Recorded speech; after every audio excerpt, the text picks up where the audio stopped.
Okay, now we're back. Did that fix the problem or no? I don't know why there's fucking problems sometimes. To be honest, I have no clue. I think, I don't know, just Mixer sometimes gets glitched. I think that's what it is. But it's okay. But yeah, no.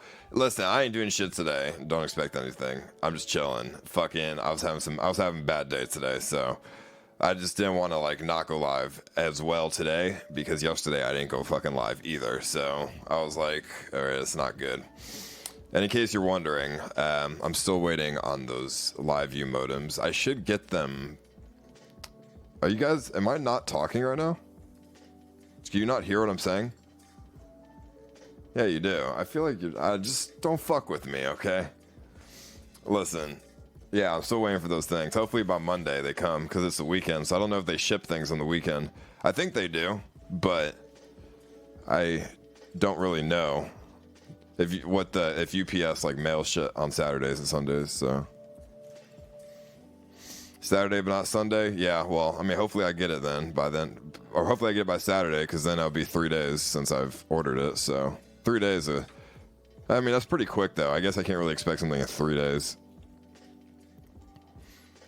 But we'll see. Let me see. He has no schedule. Who are you talking about? Me, dude? Definitely a piece of crap. Has no schedule. Yeah, dude, I have no schedule. But I have never had a schedule in my life, homie. So, what do you mean? Thank you, dude. It's fine. It's not like your PC's desynced or something. What do you mean? What's up? Are you going back to YouTube? I mean, not currently. Creepier. No, they do. I don't know. We'll see. If we get the fucking shit. Oh, yeah, my driver's license too, bro. Yo, so I fucking had to fill out some paperwork. I had to fill out this paperwork, dude. So basically, all right, first of all, I don't know how to get my fucking license back. So I had filled out this paperwork, and it was like, so I went to the DMV, and I called them, or I went to the DMV, and I'm like, how do I get my license? I'm here to pick up a new one. And they said, you got to fucking go on the online to get a renewal of your license. And I said, okay. I went online and like they told me to call this number, and I called a number, and then they're like, no, this is not the right number. And then I went, and I don't know how to get my fucking license renewed, honestly. So I mean, I'm just throwing that out there.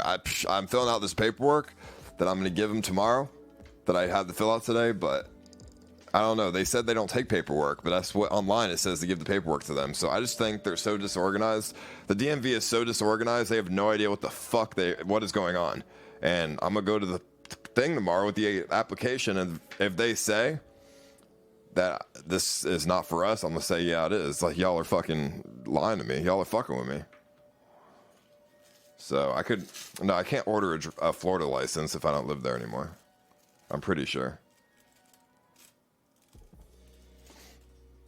But I don't know. It was just like fucking annoying, dude, because I'm sitting there trying to get a fucking license, and I'm sitting there on the phone for fucking 2 hours with people from the DMV, which I have to wait an hour to get on the phone with, by the way. And I'm just like, and they're just like, yeah, we can't help you. Fuck off. And I'm like, okay. And I went to the fucking DMV too, and they didn't do shit for me.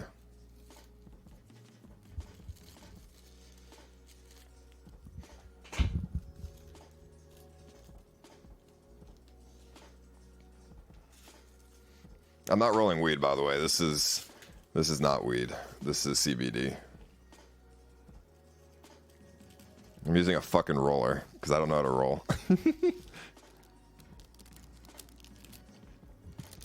No, it's CBD because I have anxiety, bro. This shit really like helps me, dude. I mean, I don't really like, it's not that great. Oh, just horrible. This is horrible. Hold on, that did not roll well. CBD is not the best. Like, it makes me just feel like tired and shit. But I mean, it's not too bad. Like, honestly, it like makes me feel like okay. Only when I have anxiety. If I don't have anxiety and I smoke CBD, it's fucking pointless. Yo, this shit does nothing for me. Or no, this fucking paper is not sticking together. I have no idea why. Alright, I'm just gonna fucking... That's good enough. Okay, never mind. All of it just fell out of the paper. I gotta restart. I have that happen all the time. What do you mean? Oh yeah, with CBD? No, it sucks, dude. What are my future plans for streaming? I mean, you know, fucking what I'm doing. Alright, I literally just have to restart. Hold on. All of that shit just fell out of the paper because I fucking dude, I like joints, I really do, but I don't know how to roll joints, or I know how to roll them, but I'm just not good at rolling them because I shake too much and my hands are too shaky. So I have to use a fucking like rolling device, and it sucks because they're not good. You'll get a printed temporary one. You will have to claim residence. Bring your old ID. If you just have your passport, you will get a temporary license anyway. Go to the DMV up north much quicker. Also check DMS. Hope anxiety gets. No, it's just a one-off thing. It's fine. Thank you, dude. Yo, send me the address to the one that I should go to, because honestly, like, I don't know which one I should fucking go to. So there we go. Roll that shit, and then we throw this fucking paper in it. Yeah, no, I should get like a raw cones or whatever, but like I like this because it's just the papers by themselves. Like I like smoking the joints. It's like super more relaxing than smoking a bowl, because when you smoke a bowl, it hits you too heavy, and it makes me like just feel a certain kind of way. Even if it's just CBD, I just don't like it, and it burns my throat and like all this other shit. Like I really do not like smoking bowls to chill. I like smoking bowls if I'm trying to like, you know, get fucked up, but that's when I smoke CBD, that's like, I'm not trying to get fucked up, you know? But I don't know. Yeah, I know how to roll. I'm just not good because I like shake a lot and stuff. I have like, I don't know, blood sugar issues or something.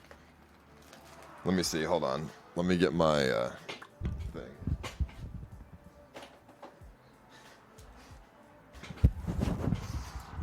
I do like spliffs as well. I like spliffs with CBD or just regular weed.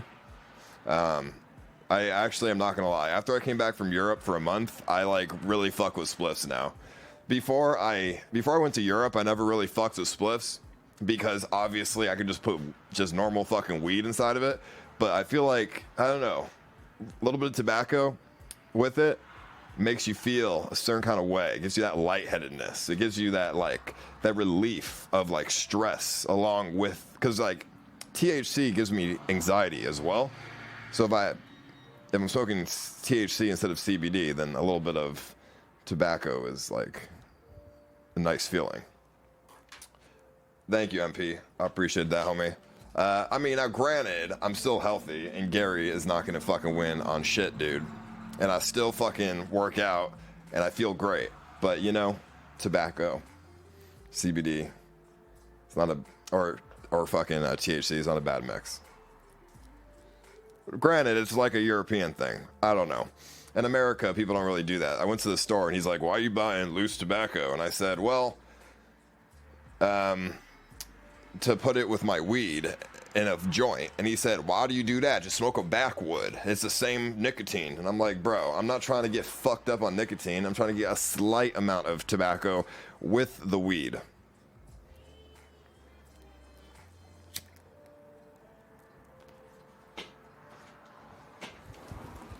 But I don't know.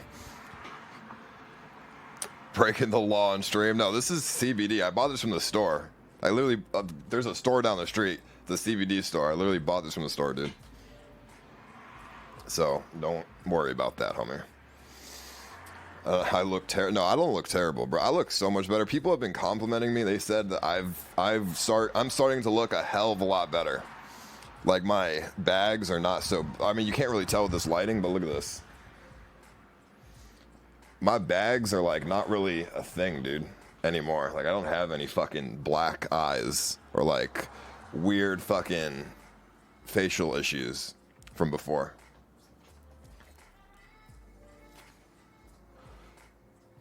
CBD's a gateway drug, bro. CBD is very helpful.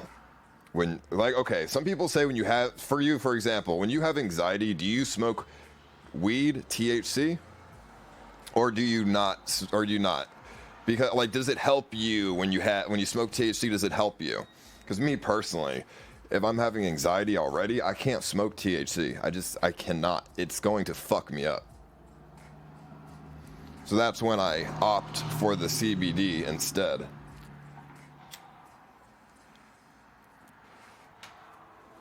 But not all the time. Because if I smoked CBD all the time when I had anxiety, then I would start to get like maybe reliant on it.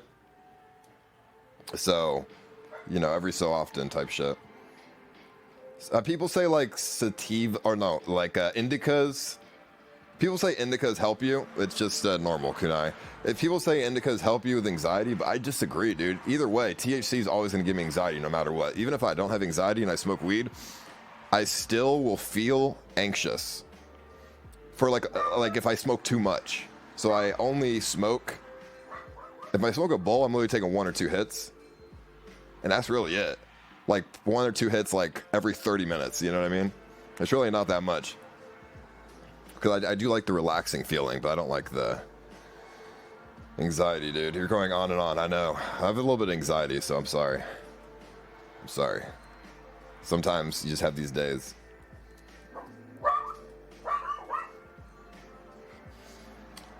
CBA all works towards anxiety the best if you don't smoke a while. What is CBA? Oh, like cannabinoid or something? Yeah. No, I don't know, dude. I don't know. What do you do to fix your anxiety in the chat? What's like your main thing for anybody?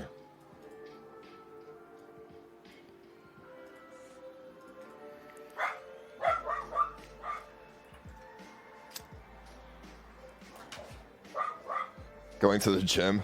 I mean, when I work out, it actually does like help with anxiety, but I didn't work out today because I just couldn't go. Like I just was not feeling great today. So I don't know. Or like jerking off, like nah, that doesn't help. I can't even get hard when I have anxiety. That's jerking off ain't gonna help with that. Like I can't even think of anything sexual. If I watch porn or think of anything sexual when I'm anxious, I just feel disgusted. Like it's like if I open porn when I have anxiety, I actually feel what I'm watching is completely disgusting. Like it just doesn't look good or appeasing.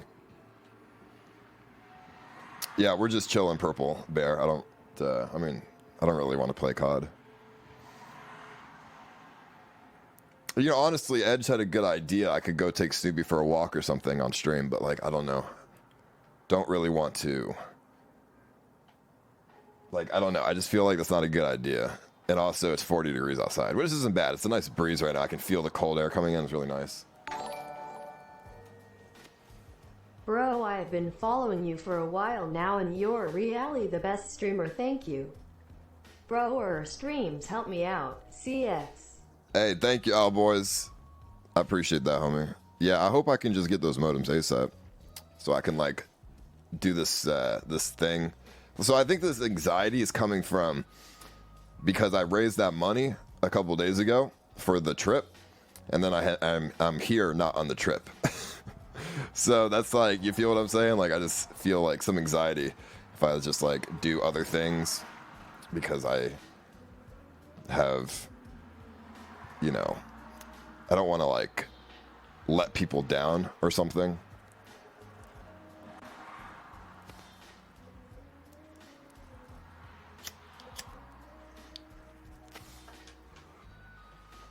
Or people to say like scammed or something. I mean, granted, some of you guys say it's okay, but it's not I guess it's not really that, it's not as much about a letdown, I guess. It's just like a letdown for myself more so than other people. Like I try to hold myself to like a high expectation. So when I go live, I want to, you know, obviously provide something of value.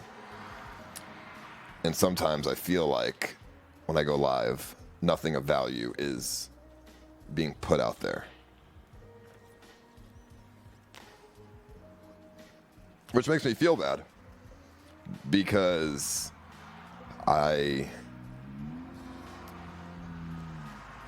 you know, it's my jobs. This is my, you know, this is my work. So I want to always, it's like when you go to a job, right? If you go to a fucking, if you're an accountant or something, or you're a cook, and you burn all your food at your job that day, like that sucks. You feel like shit. I mean, I guess, you know, yeah, people really enjoy. People just enjoy watching a stream and just like chilling and stuff. But I feel like that's not the majority. I feel like most people like to see something and not just chill.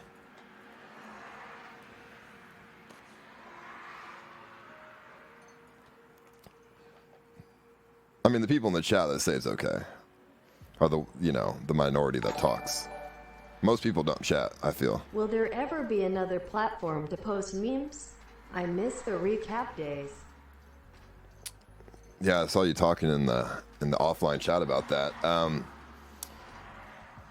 Yo, I think, yeah, I mean, one day, it's not time yet, because if I,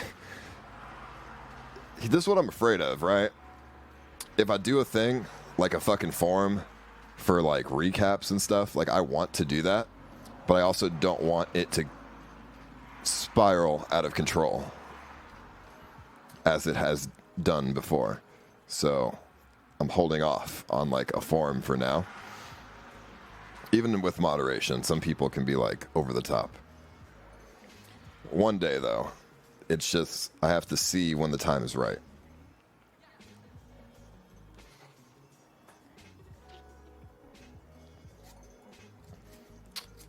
I mean, obviously moderation can really stop a lot of that, but I don't know. Sometimes it's a little bit weird.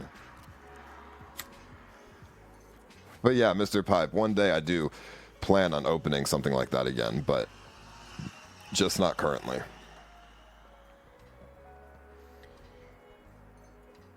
I mean, yeah, we were thinking, me and the mods were thinking about doing like a meme channel on Discord, but that never works. We tried that before. It doesn't really work on Discord, to be honest.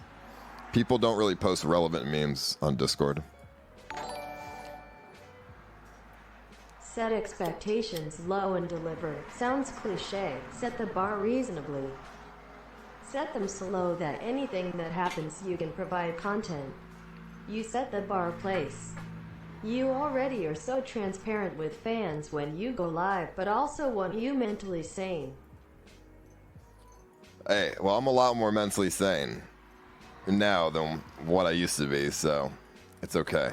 I've gotten a grip on myself very, very recently. You know, dude, months ago, I was not sane at all. Like, I was, like, fucked in the head a little bit, and I had some problems. I had some mental issues, like, personal mental issues, you know, I felt bad about myself, and I felt like that I brought no value to the world.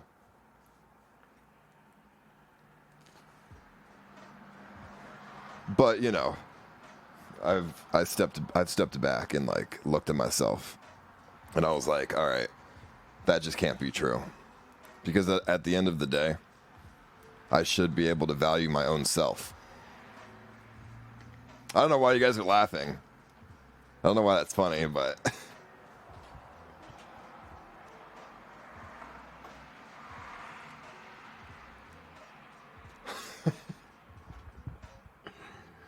I mean, yeah, I don't know. It's just one of those 20s things, right? You know, everyone feels that way. I mean, do you guys have like personal value issues? Because I have some issues that I don't talk about because I don't like people knowing all of my issues, because some people like to use that against you. But I guess that's not really a thing anymore. So I guess I can talk about it. I mean, yeah, I mean, besides the streaming anxiety, but I also have some like personal valuement anxiety, I guess. I don't really know what it's called or how to explain it. But sometimes I wake up and I look at myself in the mirror and I'm just like, all right, what value do I bring to this world? I mean, I know that people who watch my stream enjoy watching, and that's value, but sometimes it's hard to see.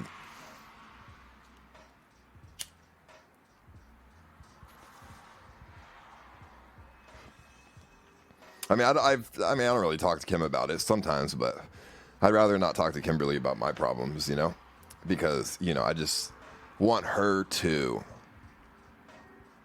be able to like talk to me about her problems, right? So I don't really want to talk to her about my problems because I feel like I don't want to be one of those people that are like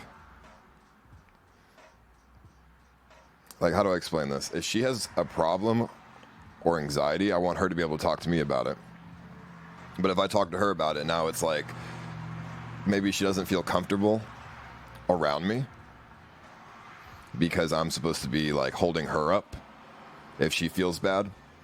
And I don't want to like cause that, like give her anxiety. Does that make sense?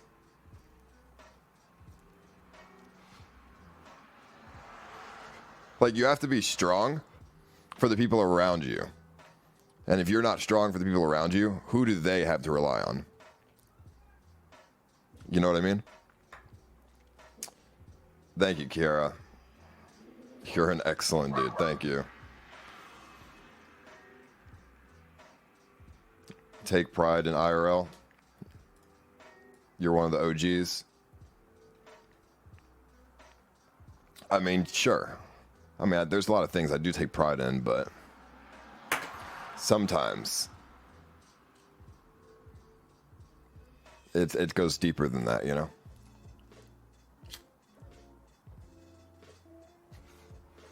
I mean, if you're good at your job, do you still feel bad about that sometimes? Apart from Kim, who do you consider the people around you? I mean, Kimberly and the people who watch my stream are essentially the ones around me at this point in time. Like, there are some people I talk to online, but, you know, they're not like everyday people, you know? They're like people that are sometimes there every so often. You know, like Stevie G's a good friend of mine. But, you know, he lives in Houston, so he's not here all the time. We know you left for personal reasons. We all change. I replayed that VOD, cringed myself to sleep. I felt so fat when 6 months prior I was 39 pounds lighter. You make us feel awesome because we are all relatable. I am here because I believe in you and change. Well, thank you, Midge. I appreciate that, homie. No, I don't want to try Klonopin or Zoloft or anything. I don't need any of that shit. My anxiety is not that often, dude. It's like probably once every like 3 days or something. Or something. Like, it's not that bad, like, to be fair. I don't need fucking drugs and like anxiety medication and stuff. That's ridiculous.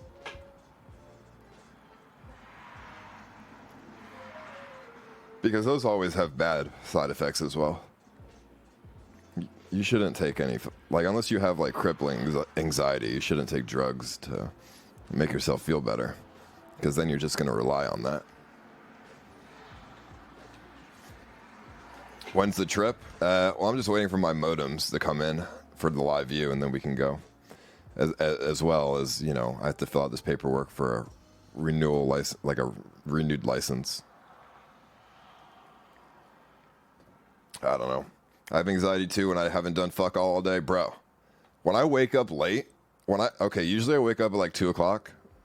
When I wake up at like 5 o'clock or something at night, or 6 o'clock at night, dude, I feel bad. I feel so bad.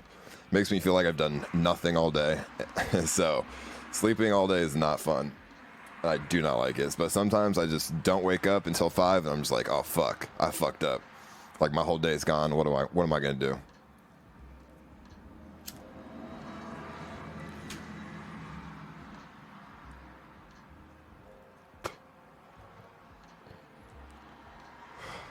All right, the CBD did not really help me that much.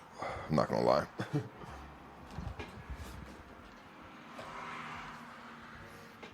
I feel that way at 2, but 5, I mean, I wake up at 2. 2 is like 10 o'clock in the morning for me. And then now with the daylight savings, being, it gets darker earlier. Oh boy, that's not good. I woke up the other day. I woke up yesterday at 6 o'clock. So I went to sleep at 4 o'clock in the morning. And I woke up at 6 p.m. And I'm like, damn, I did not see the sun for 24 hours. I was like, this is bad. Like, I fucked up.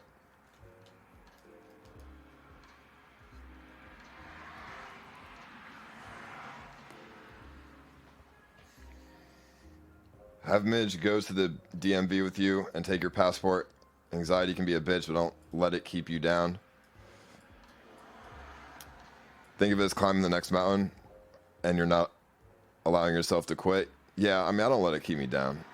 But sometimes it does make me feel bad and like not go live and stuff. Waking up at 6 a.m., that's not happening, Tyler. I will, unless I have to, that's never happening. You need to work on your friendship skills? Yo, 100%, dude. 100 fucking %. But that's so hard. Like, I'm definitely not the best of friend to people in terms of like, being a therapist. If any of my friends have any like issues that they need to talk about, I'm not the person to talk to because I have no idea how to relate to what everyone else is saying.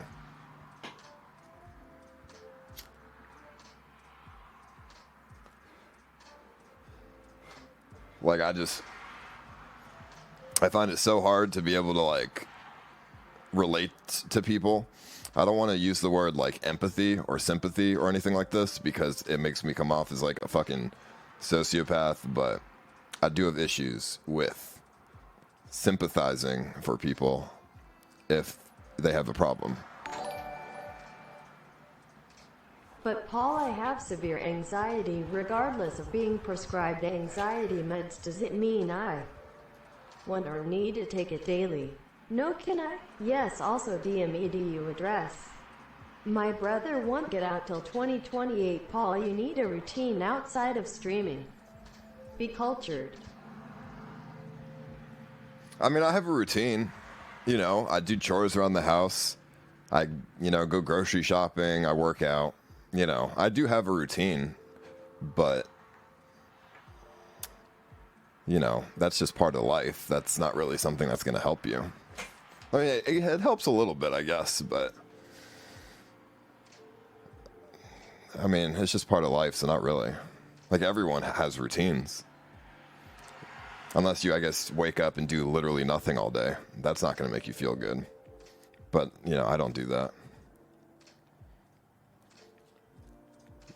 Do you do things you like?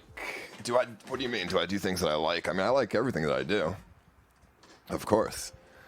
Otherwise, I wouldn't do it.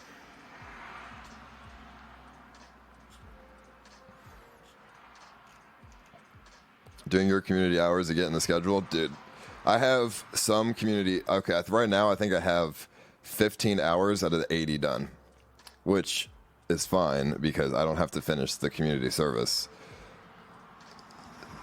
for a while. You know what I mean? I have until, I think, 2021 or something, so...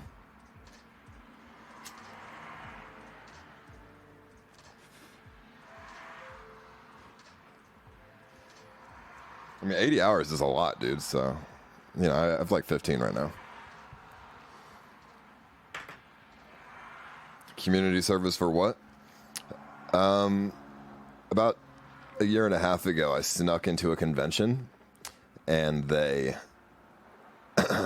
said that I was trespassing, so they gave me 80 hours of community service. Complete bullshit, but I'm not gonna get into it.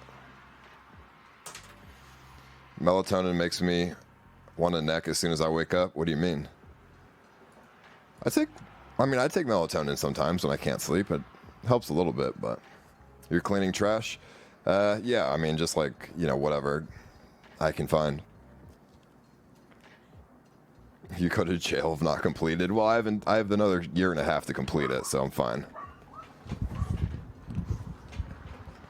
And I wouldn't go to jail.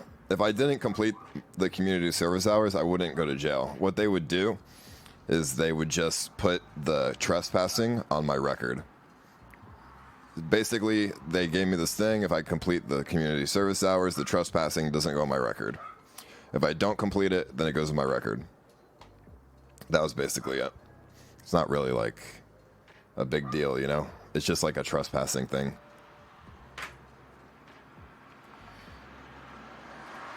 Your biggest mistake was to go to Texas and save on income tax. What the fuck is there in Texas? I mean, there's plenty to do. There's plenty of things in Texas. It wasn't a mistake, though. I mean, I've saved a lot of money in Texas compared to LA, at least. I mean, shit. Saving 60% more money.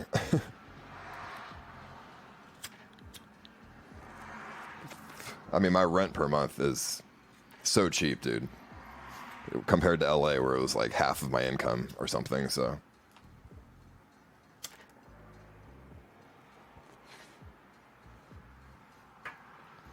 How'd you trespass? Didn't you buy a ticket before you went in? Yeah, that's why I said it's bullshit, but I'm not going to get into it. Yeah, I had a ticket, but I still snuck in, and they fucked up, so they put it on to me. You know, they let me in. Well, they sort of like they let the thing that I snuck in with in, and that was their fuck up. But then like I was just doing it for a joke, like a YouTube video, but with Sam. But whatever.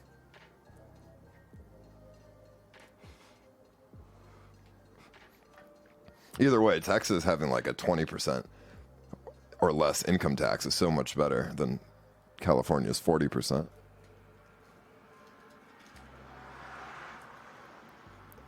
And I wouldn't stream the community service. No, that's not a good idea. That's stupid. Come to Houston, I can pick you up, stay at my house. Thank you, Stevie. I mean, I'm not going to Houston anytime soon, but I did not like Houston when I went there last, so.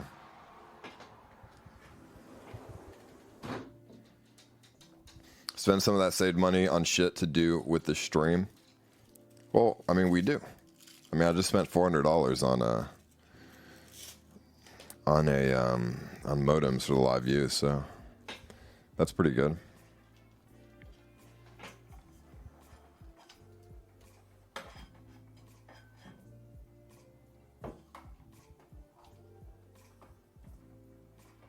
You need someone to talk to about your problems. I mean, I do have someone to talk to about my problems. I have you guys. You sit here and you listen to me ramble. You know, I'd rather talk to you about my problems than Kimberly or something. Just because I don't want to make her feel like a certain kind of way, like obligated or something.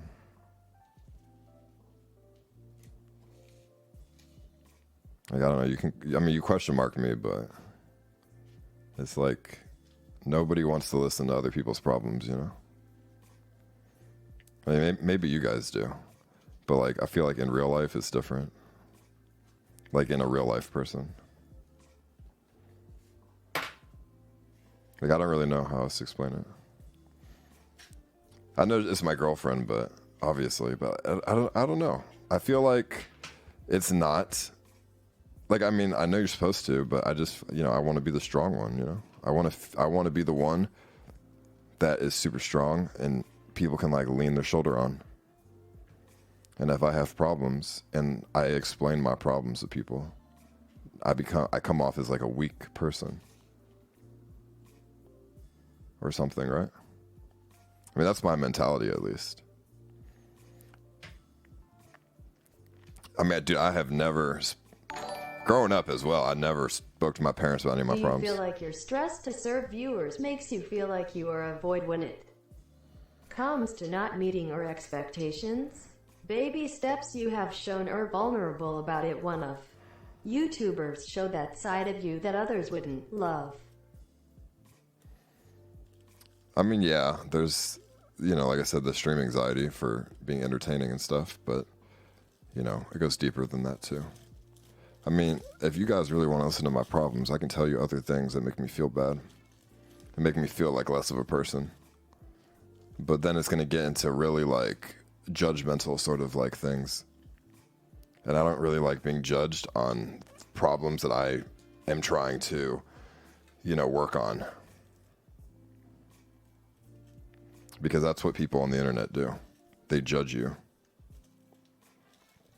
But basically, it's just like, I have like emotional problems sometimes, or like all the time, where I cannot feel for other people. Therefore, it makes me like feel sad because I feel like isolated. You feel what I'm saying?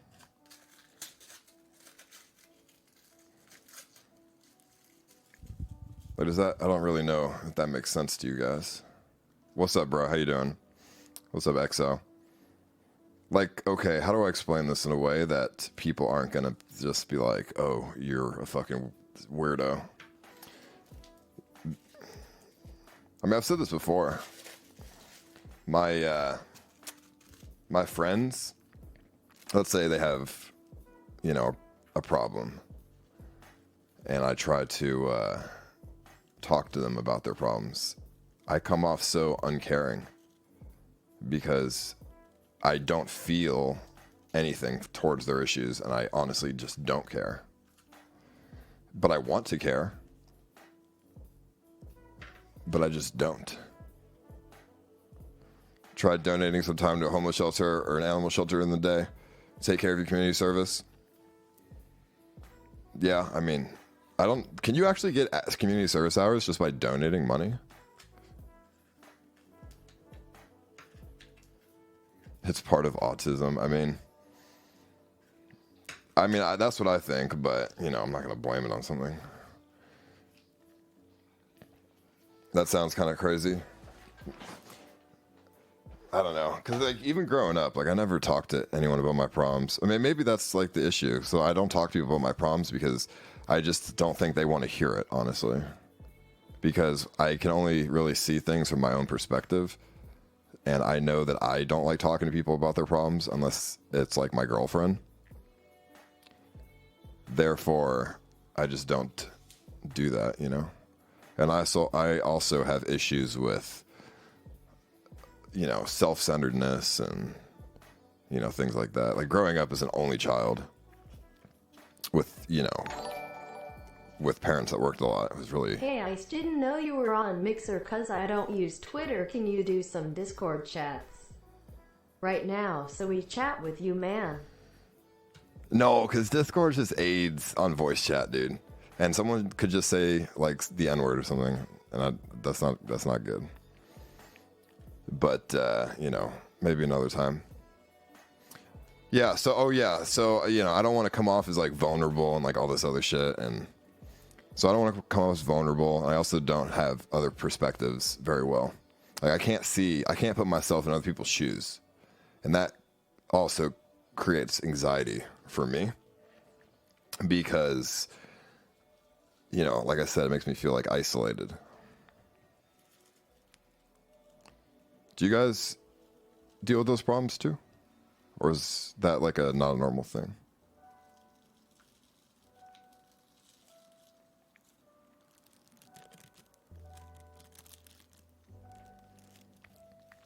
Like growing up, I didn't have any friends because I just wasn't able to be a good friend, And I didn't really talk to people because I was just like, nobody wants to talk to me anyways.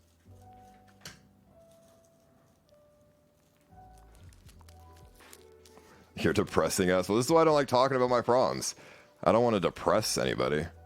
It's just like, I'm just telling you reasons why I have anxiety.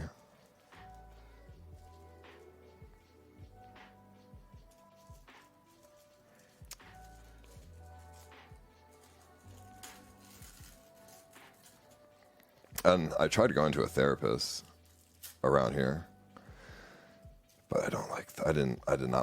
I did not like therapy. They did not give a fuck about anything I was saying. And I could tell.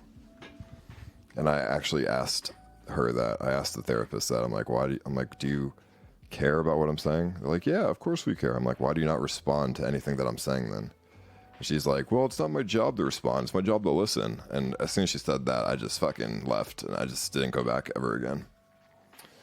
I was like, bro, I'm not going to pay you money just to listen to me talk, because anyone can do that. If you're not going to give me any feedback, why am I coming here?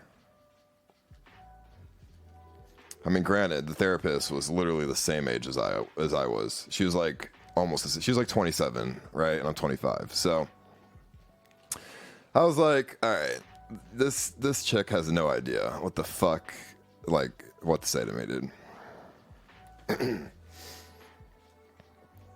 But I don't know.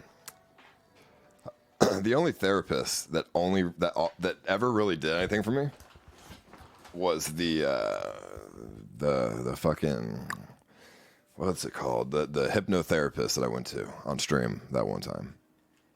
That really helped me,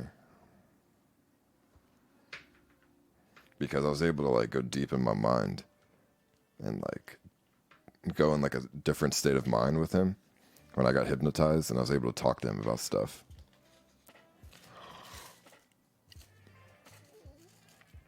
So I wish there was hypnotherapy like around here, but it was also hella expensive, like $200 a fucking session. And I was like, geez.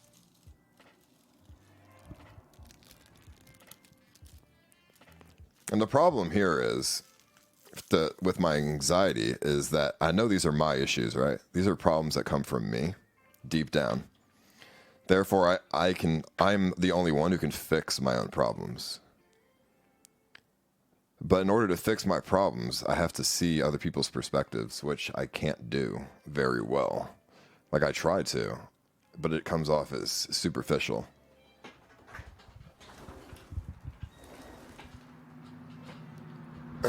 Because for somebody who doesn't really have certain emotions, it's hard to realistically feel what other people are feeling without just lying and pretending you feel what they feel.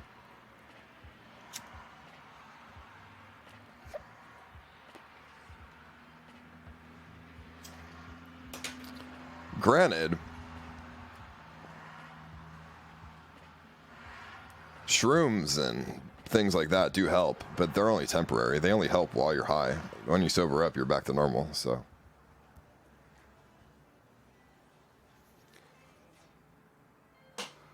I know, this roller's not good, bro. Look at this. It's so tiny. This thing literally only rolls like fucking 0.2 of anything, dude. It's so tiny, dude. But, I mean, it's fine. I roll a couple ones, and then it works.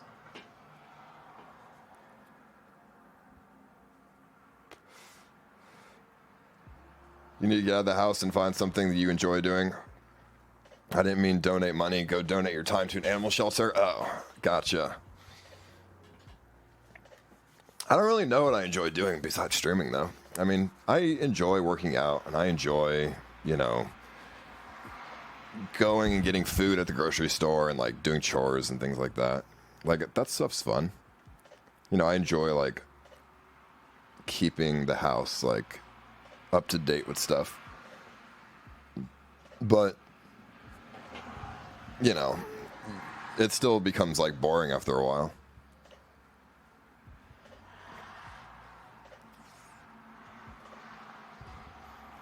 Read a book? Dude, I have not read a book since I was in high school. I don't like reading books. I find them just boring, you know? Like, I don't think there's anything fun about reading books. I'm not very creative, you know? Like, when I read a book, I'm just reading words. I'm not really imagining a story.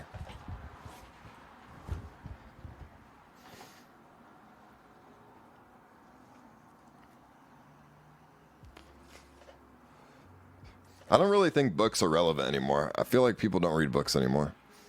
Unless they have to. You know, there's other ways of, you know, coming up with imaginary things. You know, like watching a video on YouTube or something.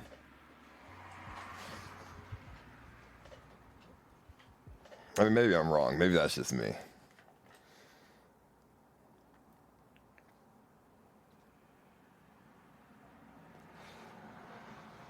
Let's get high and look at cool buildings. Hey. What's up, bro? I'll be seeing you soon, Mr. Gary. Yeah, I mean, audiobooks are okay. But I'd rather listen to music instead of an audiobook if I'm like in the car or whatever. Are you becoming complacent? I mean, I've been complacent for a while. Maybe that's another problem.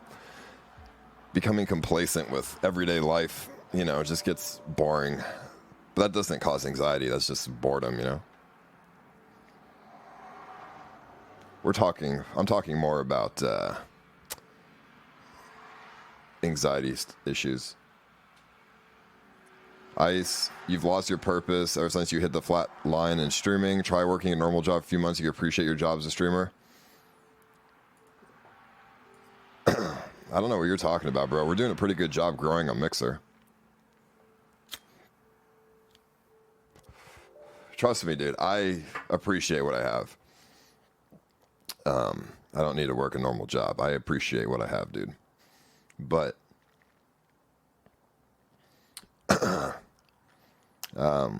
you know, it's just other issues.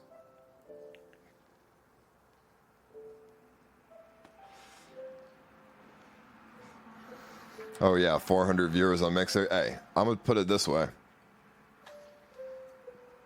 You take another streamer who's not, you know, like huge as fuck on like Shroud or Ninja levels, and you bring them on Mixer, you tell me how many viewers they get. With no tweet or nothing, just like a straight up, just going live.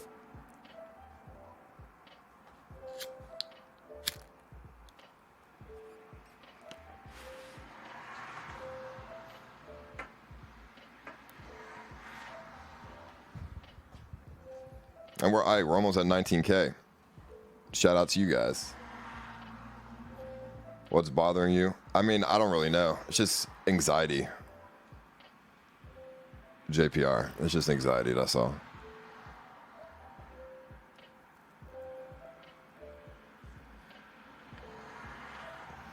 Nah, Midge, I didn't. I just haven't seen it come through yet.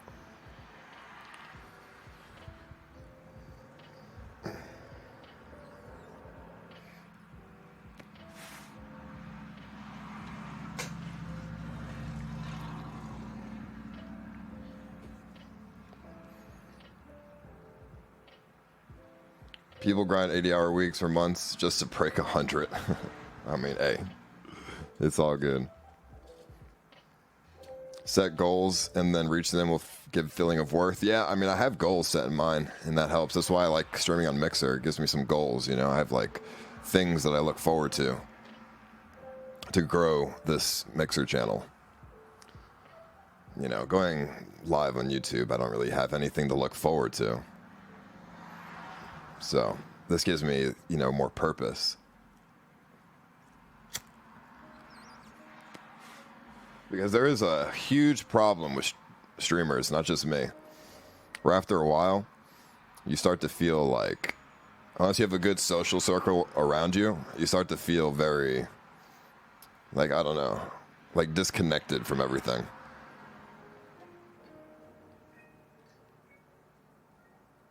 And my social circle consists of my girlfriend, so, you know, it's very easy for me to feel isolated.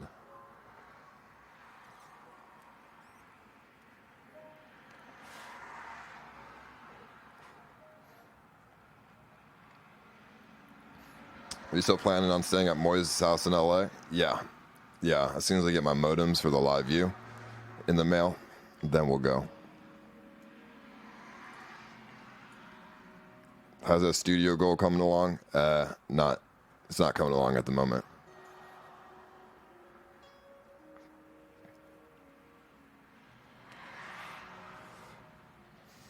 Why not simultaneously stream on Mixer and YouTube? Because then you just lower the value. You like lower the value of yourself on one of the platforms. Like you lower that platform's value. because you can't really pay attention to it. Why am I smoking this toothpick for? I mean, it's just how it rolled with the roller, unfortunately. I don't want to play Death Stranding right now. I'm not smoking weed. This is CBD. So, weed is not good for anxiety indeed.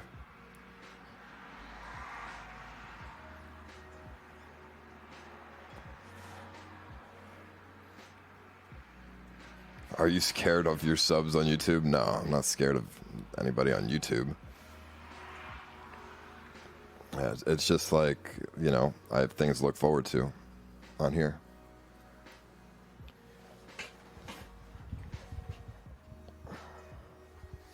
That disconnected from the real world feeling could be constantly being connected to the internet. I mean, not really. Bro, I know all these low levels, they love to talk mad shit. It's fine. Go ahead, talk mad shit.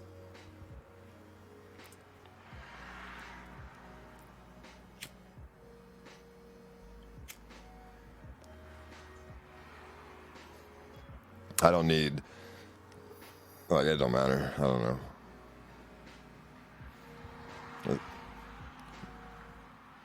Where are you living now? I live in Texas. Are you still planning on doing a podcast? Yeah, I do. I do, eventually. I know, some of these people, they're just like, oh, this person, it's fucking blah, blah, blah, Chicken Andy, Like, all right, go watch Chicken Andy, dog. You came all the way on Mixer to come tell me some bullshit.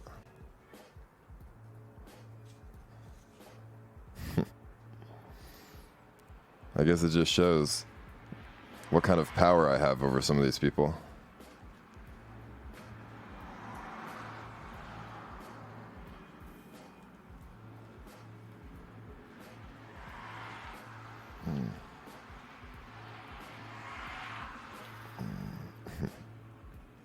Should have just rolled a fat ass blunt. Well, I can't roll, so I'm using this thing. I don't know how to roll, dude. Like, very well, so. You're a pretty good actor. You could audition for a commercial one day for a stream. I don't know. I mean, yeah, that'd be great. But I don't know if I would say I'm a good actor. I think I'm good at improvising. In, like, improv and stuff. I don't think I'm good at reading a script.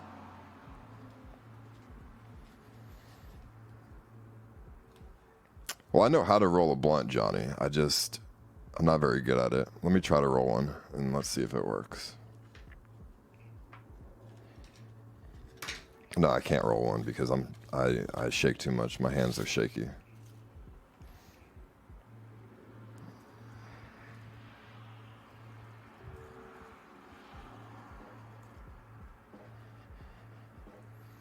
How much CBD do I have? A pretty good amount. I have a lot of it, actually.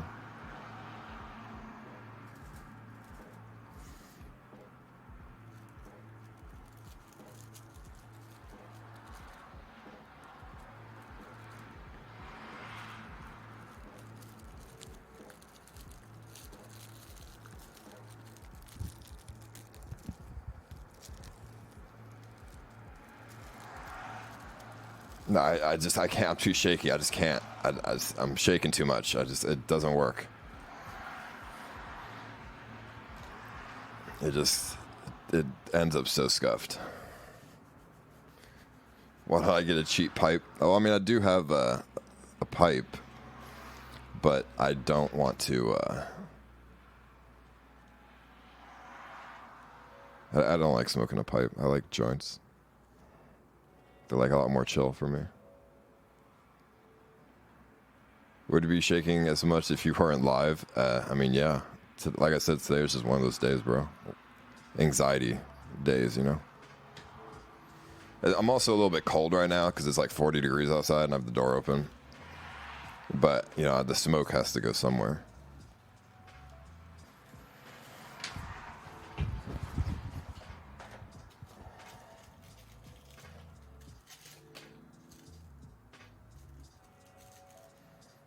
Let me get a jacket real quick. Hold on.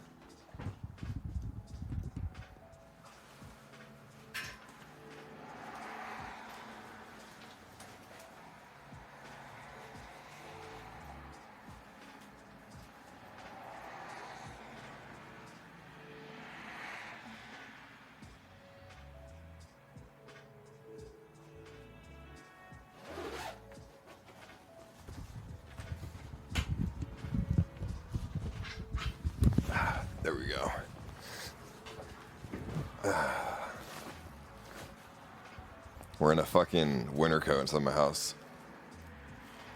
Why not just vape it? I like the feeling of smoke. I like the feeling of like smoking the CBD. It's like relaxing, you know? Vaping just doesn't do the same thing.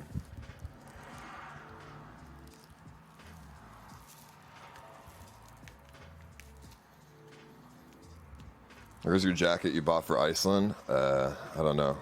This one that I'm wearing? I mean, the one that I'm wearing is pretty heavy. You can fit a whole gram in those raw rollers, bro. If I put a gram inside of here, it doesn't work. It like fucking, it gets like, it just doesn't roll. It's too big, you know? And it all pops out. I look like a drug dealer with this jacket, really? Why? Because it's a heavy jacket? Nah, not a drug dealer, homie. I look like a fucking Eskimo or something.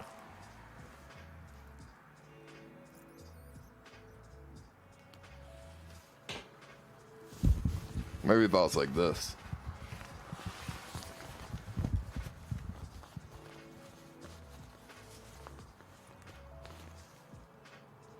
Then maybe I look like a drug dealer, but nah.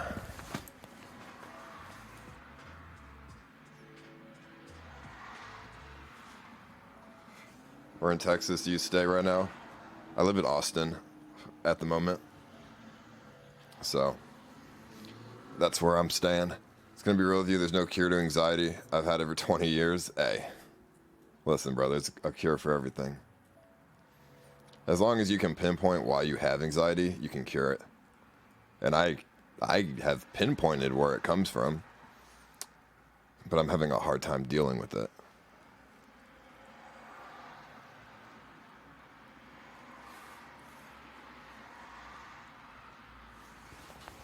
Maybe it's like, where does your anxiety come from? It comes from like a self-worth and expectations. That's where the anxiety comes from.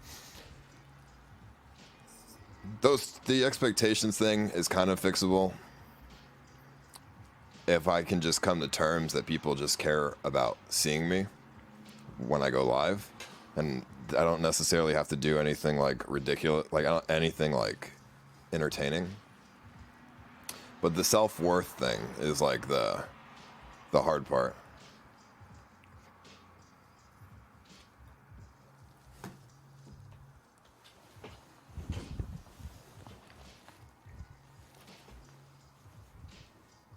Are you afraid of failure? I mean, everybody's afraid of failure.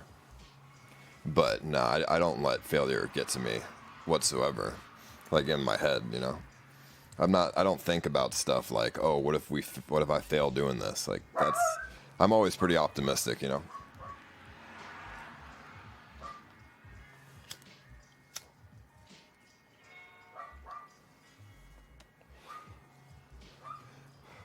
And most of the time, failure is like a learning thing, like a learning curve. If you fail at something, you learn, and you know you learn from that, and you move on, and you keep pushing yourself.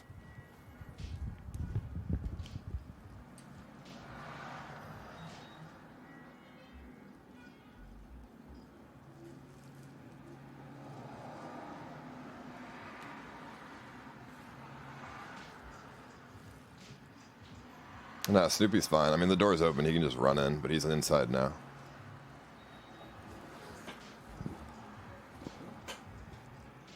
Are you bored when you don't stream? I mean, yeah.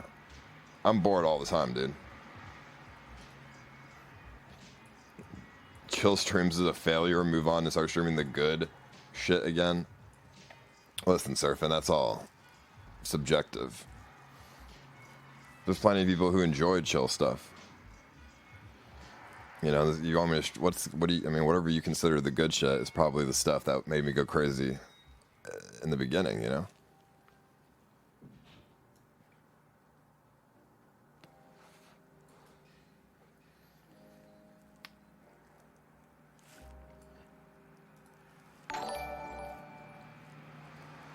Just letting you know you are genuine and have helped shifted and changed the directions of Many lives. What makes you tick? Why do you think down on yourself? If there was a measurement for being happy, money, clearly ISNT dopamine. You have changed lives, bro.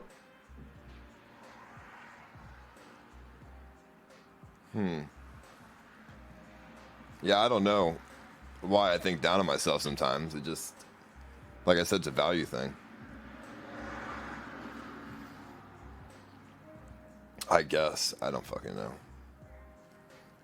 Why does anyone think down on themselves?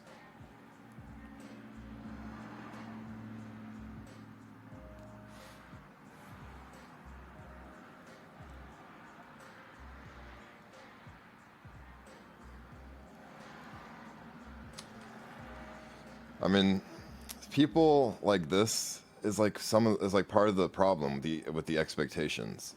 He's like, you're being old ice, or because you aren't being old ice, you're being shitty new ice. Like, bro, listen, you can't tell me what I want for myself. You know, only I can tell myself what I want.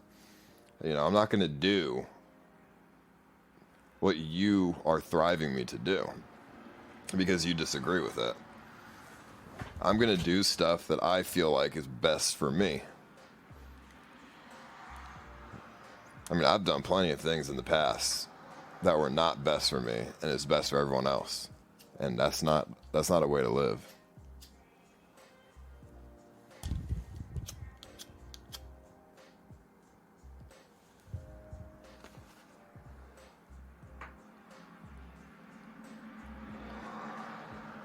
I want you to be happy. I mean, listen, I'm happy for the most part, but sometimes, you know, anxiety, bro. Just sometimes. What happened to Voldestad? I mean, he's chilling. He's just like in LA doing, you know, whatever he's doing. Just chilling, so.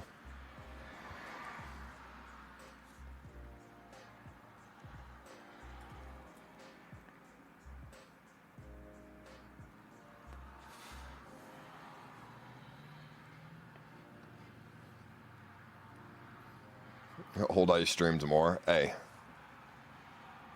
That he did. Tell us future content that is happening. Well, we're doing this travel stream when I get the modems, and that's really the next thing that we're doing. Nah, Robbie, anyone could do IRL, dude. Just with some, you know, organization. I mean, I guess if you're if you're like a famous, like a Tom Cruise or something, then you probably can't do like an IRL stream, but because you're too famous.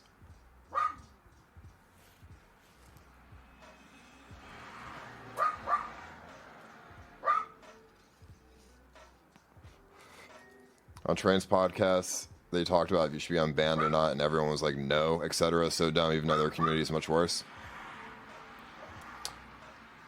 Well, some of the people that go on Trainwreck's podcast are the most hypocritical people I've ever seen in my life. So I wouldn't take any mind to those people that say that stuff.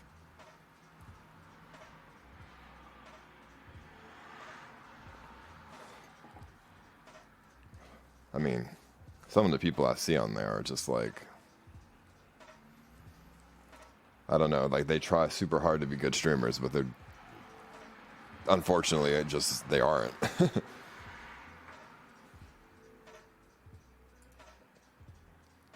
And also, nobody really knows me. Out of all the people on Train's podcast, Train is the only person who knows me. You know, and Andy Milanakis. Everyone else who goes on there, besides like, you know, like Greek or something, like they don't know who I am. They don't know me.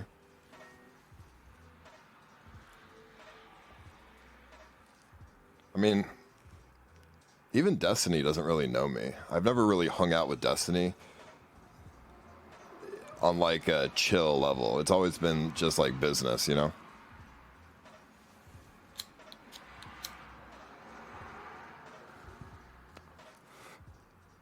Every streamer knows you. Well, they might know my streaming, you know, self, but they don't know me personally.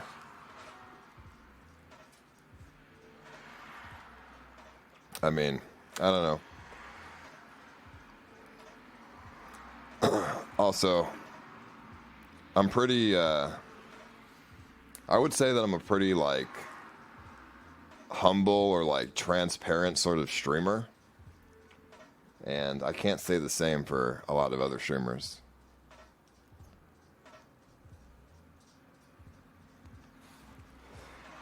You know, everyone wants to pretend that they're something. But at the end of the day, they're all just fooling themselves, you know? Whereas me, I try to just say what my thoughts are.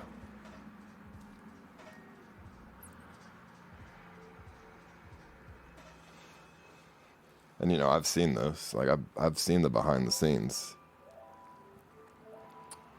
And this is why I, you know, want to just, like, be by myself.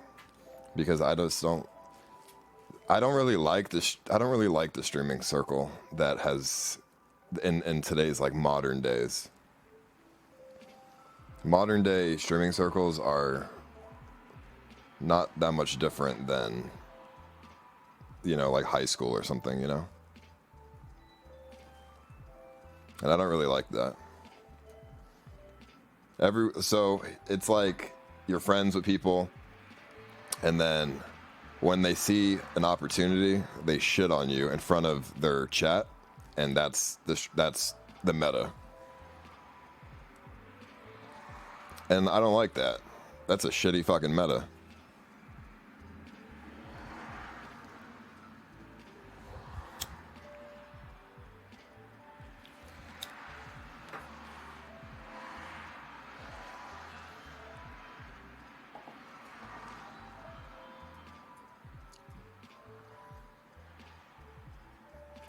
Chad just did a mixer stream, said you don't want to go to Australia. Why? I mean, Australia's far as fuck. The live stream fail group. Yo, the live stream fail group. Okay. The live stream fail subreddit really is not healthy for the streaming ecosystem. Because streamers have no loyalty to each other at that point. If live stream fails, doesn't like somebody, streamers alienate that person. And that's really shitty.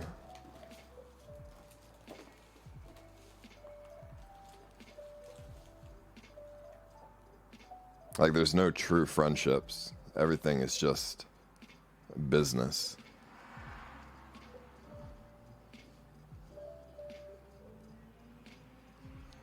So I'm glad that I am banned on live stream fails. I do not want to be posted on that subreddit ever, dude.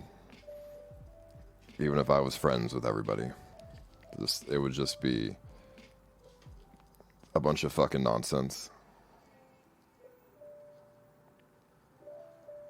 I mean, you see how they treat people like Mitch on live stream fails. You know, Mitch obviously has some issues that he needs to resolve. And live stream fails does nothing but kick the dude when he's feeling like shit. Like, no streamer should ever want to be posted on that fucking subreddit. He did the same to you? Yeah, but, I mean, come on. 2 wrongs don't make a right. It's because you're a weirdo and hard to be friends with? I mean, I am hard to be friends with, but I can also see when there's nonsense going on. And sometimes I just don't want to be a part of it. I wouldn't say Twitch streamers are stuck up. I would say that some of them just get lost in what they do for a living. And they forget how to be real people.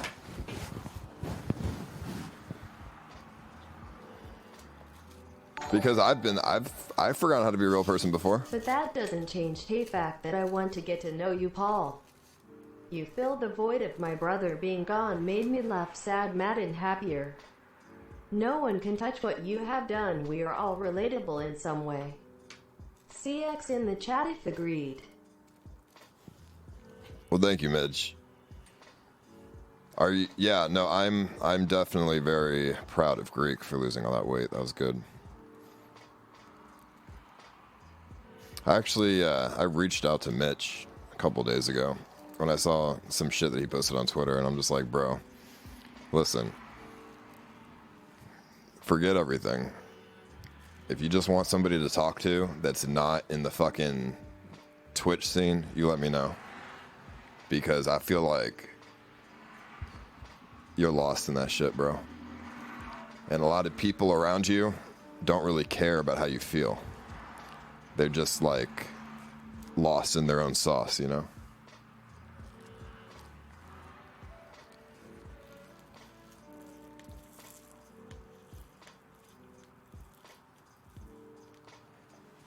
Because I'm somebody who's not lost in the sauce, because I don't have anything to gain. I also don't, like, I've been lost in the sauce before, but not anymore. I've, like, you know, gone past that. I feel like when you get past a certain point, you don't get lost in shit anymore. You know, people like Soda Poppin', he's not lost, because he's past that point. There's like a transition. It's like you're a streamer, you're good, you get lost, you're good again. It's just what happens. And some people are hard stuck in the lost part.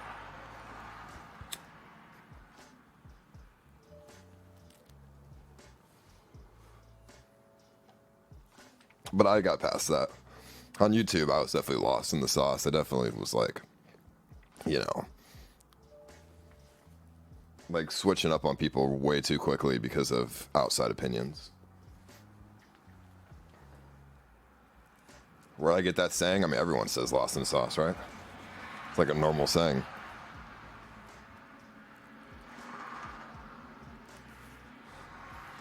I would say that the people who stream that are like actually not lost in the sauce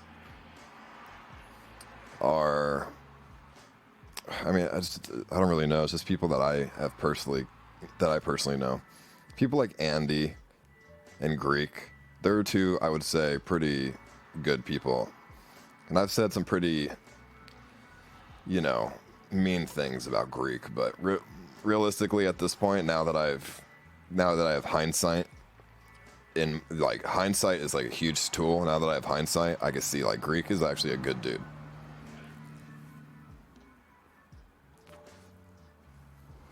But hindsight also gives you opinions of other people, and I do not have high opinions of many other people in the streaming world besides, you know, a few people.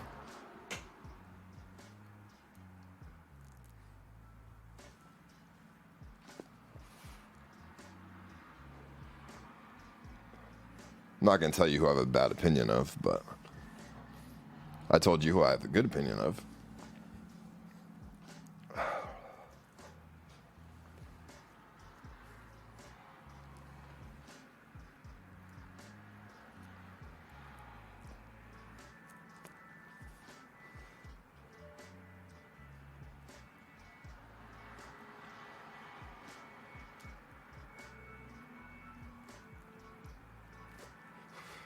Of course you like Greek now. Listen. Greek is still a nice guy to me, and he still talks to me with nice words.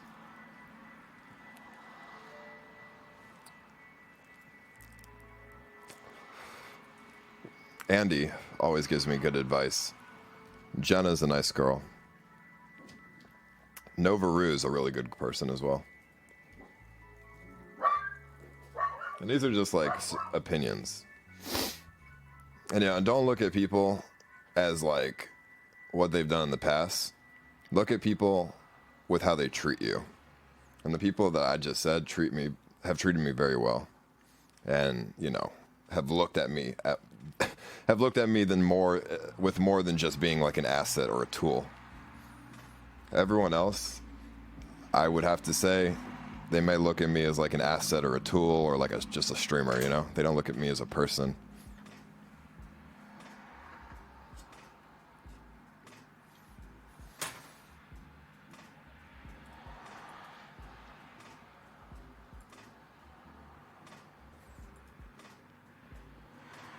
Nova looks at you like a ladder to climb Twitch? Nah, bro. Listen.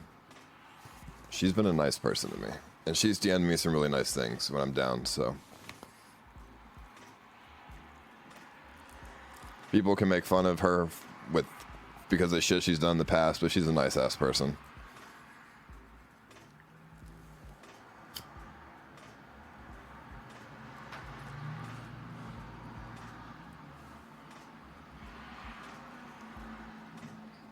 Thoughts on Mizkif? I mean, listen, people have always said this about, people have always asked me about fucking Mizkif.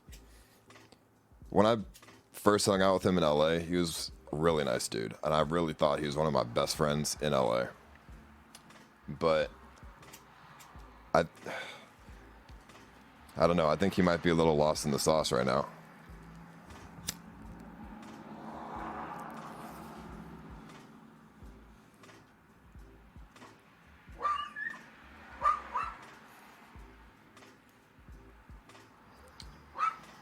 And I say this because of one certain DM that I had with him a few months ago that I'm not going to get into because it's none of your business. But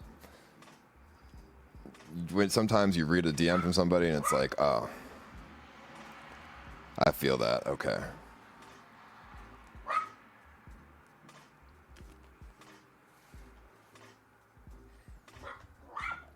But at the end of the day, it's all just a game, right? You play the game, you win. That's how it works.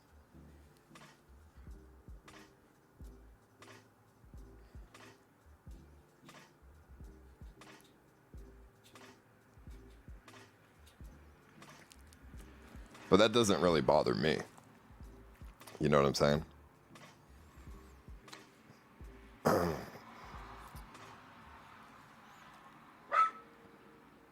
Like, I don't none of that shit is why I have anxiety.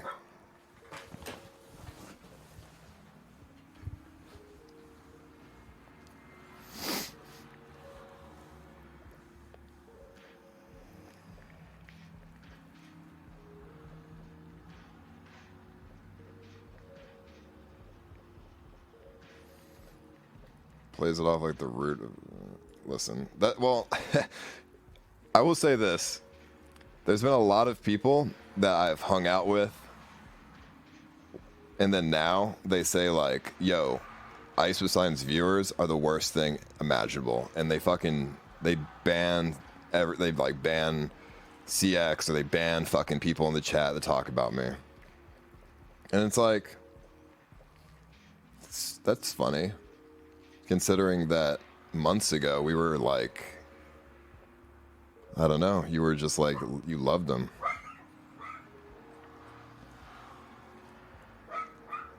This goes for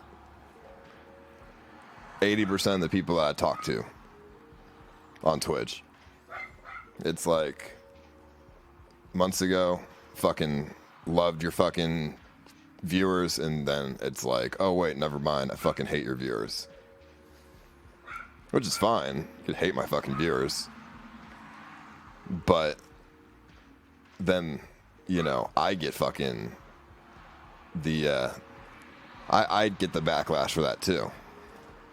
Like, so whatever, you don't like my viewers, it is what it is. But don't let that reflect onto me, especially when you know me personally.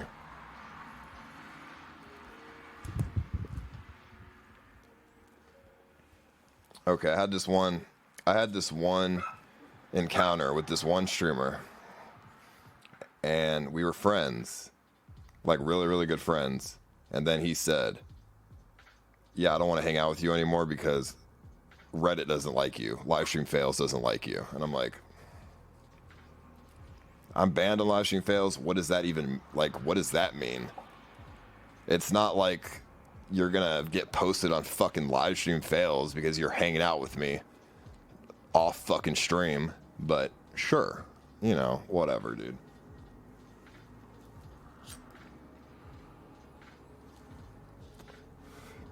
These are people that I thought were my friends,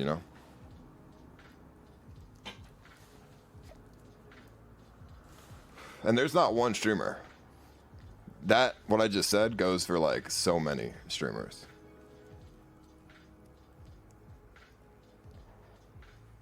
And I get they see it as a marketing tactic, and I get that, but like, it's so not relevant to like our friendship whatsoever. It's just weird.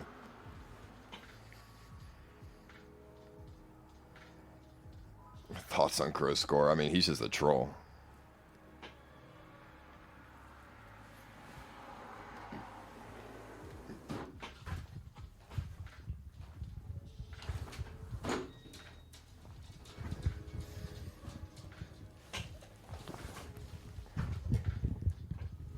Yeah, it's just business, nothing personal. I know that, but it's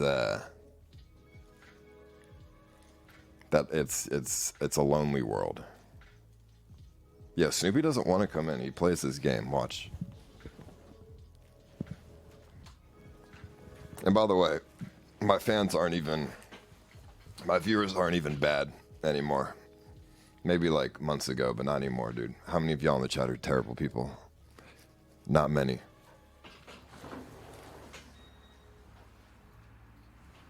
Okay, he actually wanted to come in that time.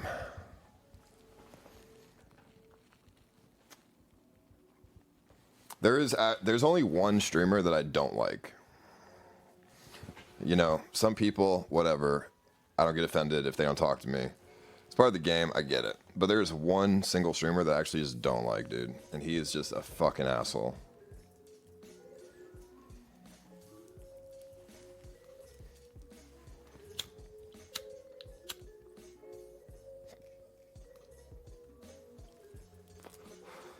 No, you don't gotta worry. I'm not gonna say who it is, but it's not anyone in the chat you're saying.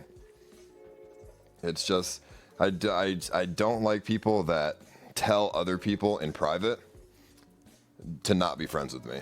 I don't fuck with that. That is the fakest shit I've ever seen in my life. Especially when you fucking beg to me to please remove something off Reddit, or like and you say all these nice things, and then literally same day go behind my back. Don't be friends with that person. He's not a good guy. Like, I don't fuck with that.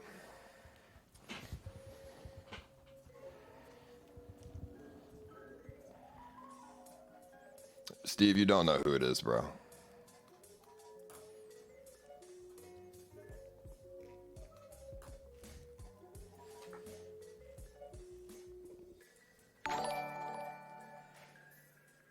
I like how one of her former mods on YouTube, aka and a fan, think I am trying to buy it. Friendship from you when I really just care too much about others. Must have been the way I was raised to try to help. All thoughts matter. Just want to help. Yeah, no, don't worry about that, homie. No, but that's it. I mean, we're not gonna talk about who I don't like, but it's just like, I'm just telling you the things that I just don't fuck with. Now it's just something I did not fuck with, dude.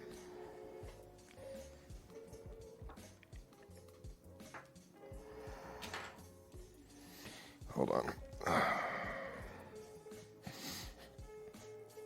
Oh, that CBD got me feeling a certain kind of way.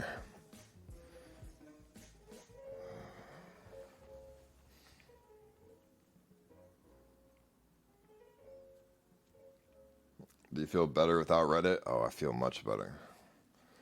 I feel much better. Reddit was bad. That shit got bad way back then. I feel much more free. More, free of a person. Less of a slave.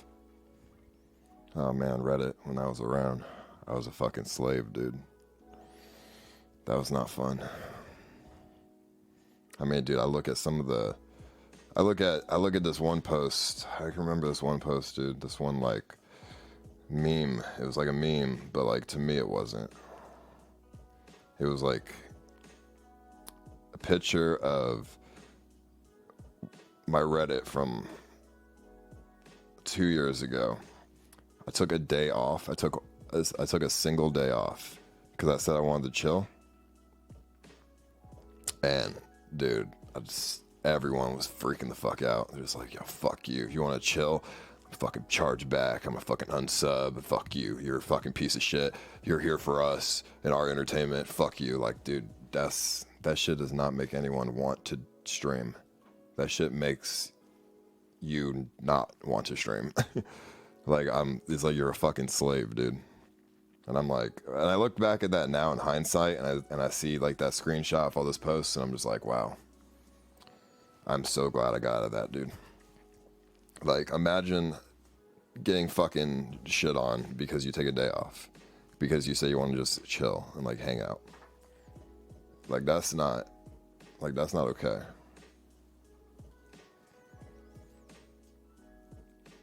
It wasn't just memes. You say it was just memes. It wasn't just memes when it was like costing me money and like people were going out of their way to tell me to kill myself and shit like this. That's not a meme. That's not funny. Memes are funny. That's not funny.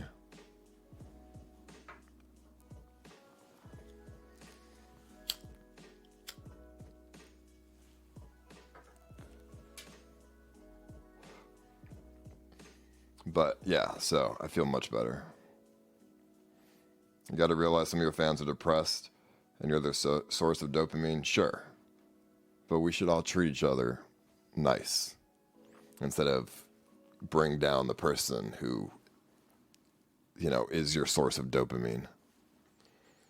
You know, we should all thrive to help each other instead of put the other person down to make yourself feel better.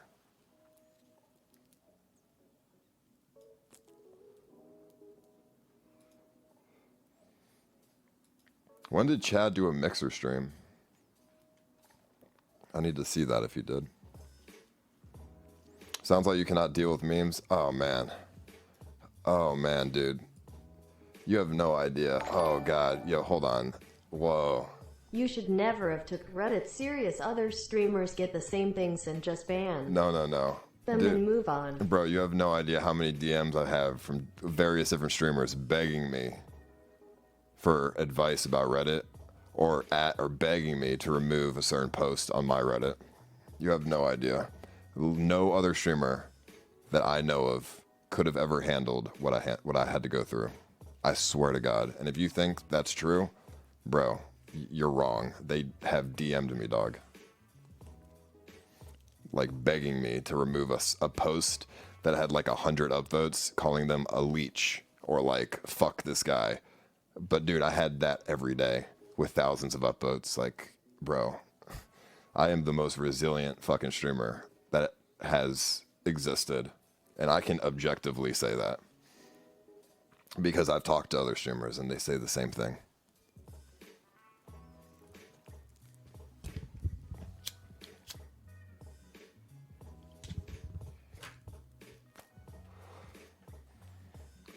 In fact, I don't know. Reddit was bound to fall apart. The freedom of speech is what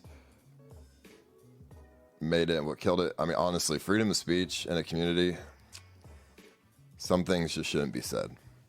Moderation is key. Like, it really is. You can't allow people to say whatever they want. Because if you do, they take advantage of that. Like, sometimes you gotta moderate the really, really bad, like just the fucked up shit.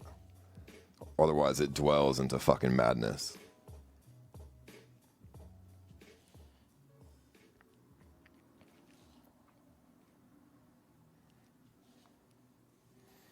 Are we still trying to get that warehouse spot to host a talk show? I mean, one day, but I'm not working on it right now. Yeah, I'm gonna watch the Logan Paul fight tomorrow.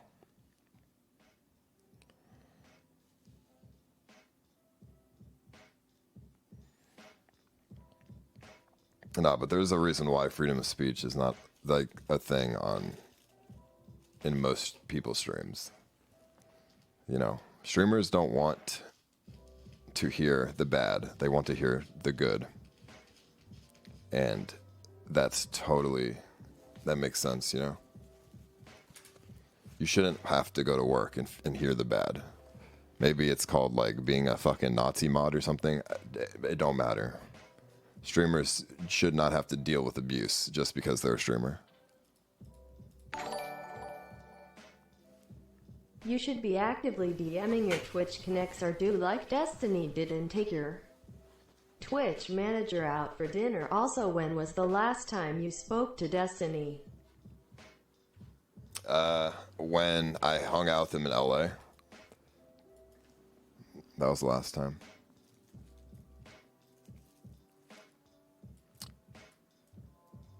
Listen, I DM people, CK. It's a two-way road, though. Let me see. I get shit from my boss all the time. Aren't viewers somewhat streamers' boss? Well, no, that's a good thing. That's a good subject to talk about. Are viewers the boss of the streamer? That's an interesting subject because the viewers make the streamer money. That's true.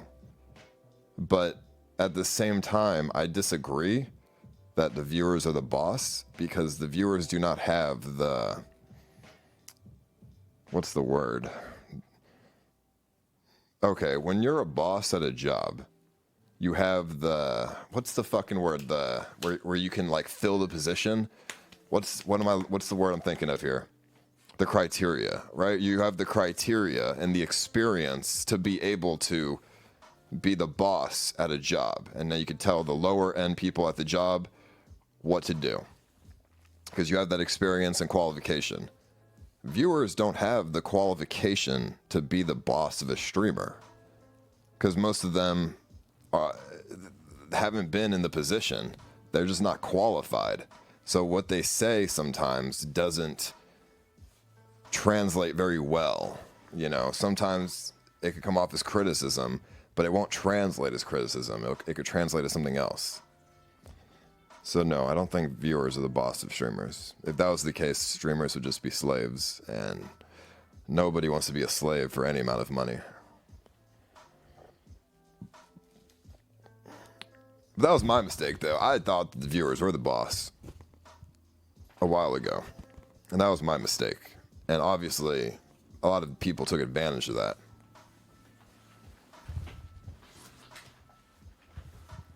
So, any advice for all streamers out there?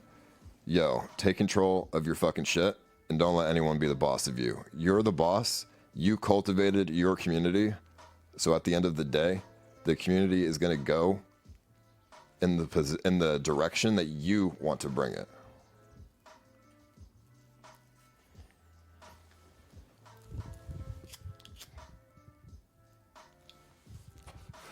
You know, if you don't like what's going on, don't sit back and do nothing because you think they're the boss or you're afraid of losing viewers. You got to take fucking a hold of that shit.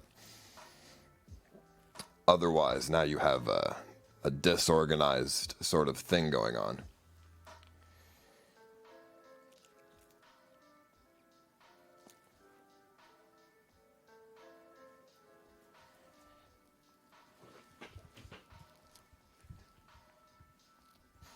The viewers of the audience watching you on stage, please them. They buy tickets, upset them. You lose your income. They're not the boss. They supply the power.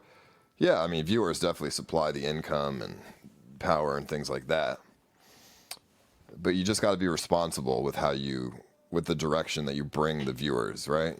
Being a streamer has a lot of responsibilities. You have so much responsibility. You're the boss and the viewers are the lower end. Your job is to keep them intact in. Your mistake was I love how a couple people WHO complain so much if you don't fit their demands. Take it out on a donator. Sorry, I have enough on my plate and the ability to be a messenger and possible friend. Friendships are not bought, not stolen. Keep her head up. Thank you, dude. Your mistake was having horrible mods and still have horrible mods who are trolls at heart. Yo, I don't think my mods are horrible, dude. They just did what I told them to do. And I told them not to ban anybody, but that was my mistake, like I said. What the fuck was I talking about? Oh yeah, as a streamer, you have so much responsibility. Sometimes people don't understand. Like, okay, if you're a streamer and you get a lot of viewers, you are basically controlling, like a militarized sort of force. And you have to be responsible with that power. Otherwise, you will fuck shit up. Like, you will fuck other people up, dude. You know, if somebody like Shroud was like, yeah, fuck Ice Poseidon, I don't like him, and then that his viewers see that I'm live, now his viewer is going to come in here and be like, yo, fuck you, you're a fucking idiot. So, you know, you have a lot of power, and I can tell you that from just straight up experience, because my community has definitely done some fucked up shit to some people, dude, that fucked me over. And it should have been my responsibility to like stop that, but I was like, you know, not in the right mindset. I was kind of like lost in the sauce, and I kind of was just like, listen, you know, just like I didn't moderate the shit. So I just was just worrying about myself, and whatever happened to anyone else, it's whatever, you know, wasn't my concern. That was a mistake on my part.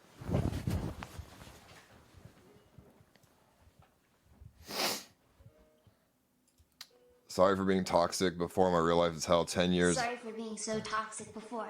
My real life is hell. 10 years of being portrayed as a delinquent rapist, gangster, and people poisoning the well on me. You're my only friend, to be honest.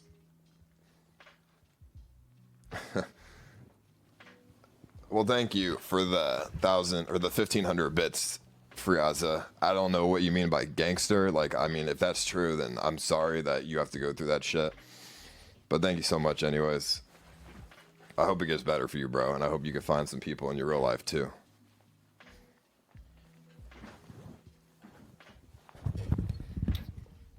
Thank you, dude. I appreciate that, homie. But yeah, I mean, it's crazy.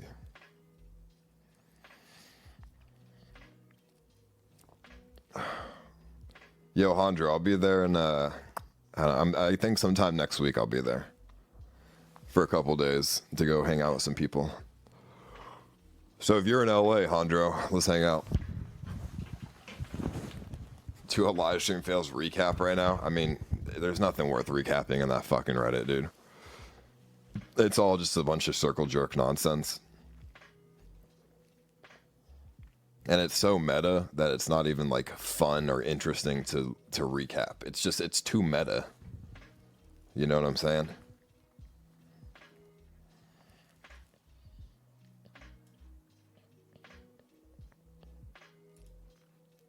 I don't even know who Maximilian Dude is, but let me see. This said, they all blame it on you for toxicity. You know, that's so funny. I definitely have seen people blame me for toxicity on Twitch.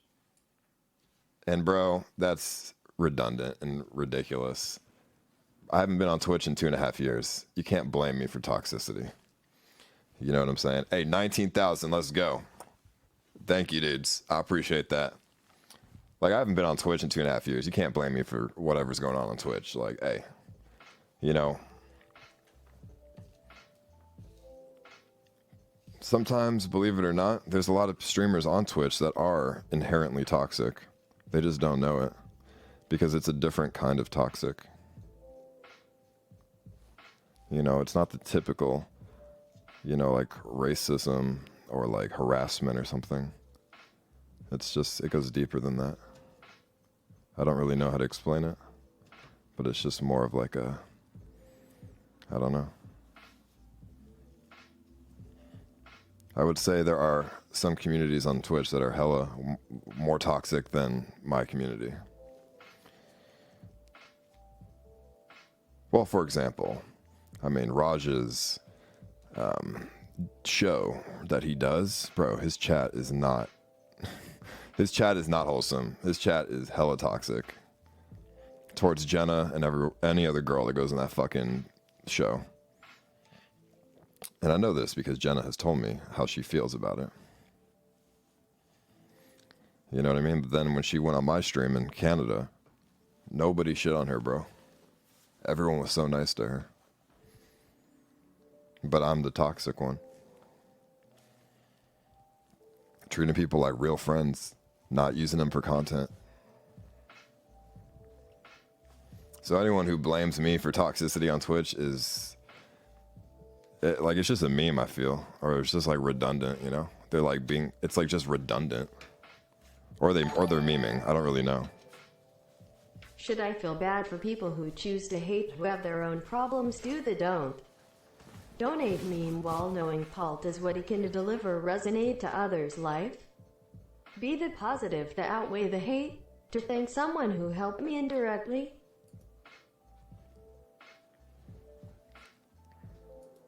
Should I feel bad for people who choose to hate, who have their own problems? No.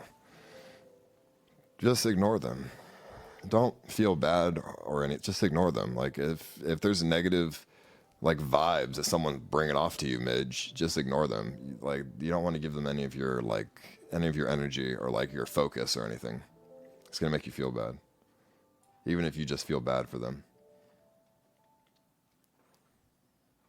Read a book and then you know what redundant actually means. So I know what redundant means. It means like it's so ludicrous that it's like not relevant anymore. If somebody blames me for toxicity on Twitch, I have not been on Twitch for so long, it's redundant because it's ludicrous to think that I still have the ability to change people's opinions who watch people on Twitch. You feel what I'm saying? So it's redundant.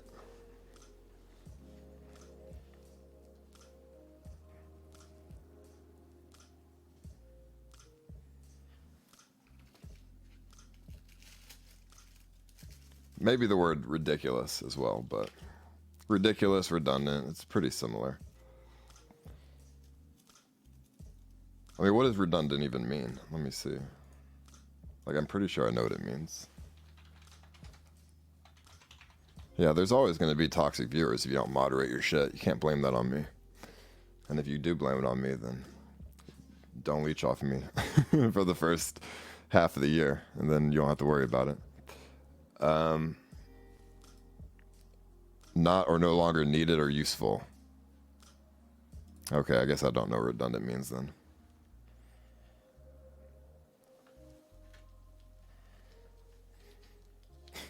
Yeah, so many people, they're just like, oh, blame it on Ice Poseidon.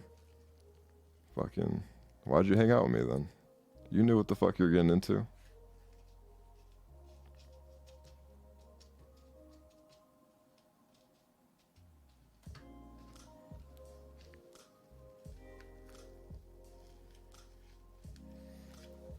Zerko talk shit about the community? When? John Zerko talk shit about the community? I would hope not. Because when he was banned on Twitch for that 2 months, he was, not really saying fuck the community at that point. He said we're toxic and he banned CX in the chat. Oh, okay. Surely he's trolling. I don't know. Whoops. I mean, I don't know, dude.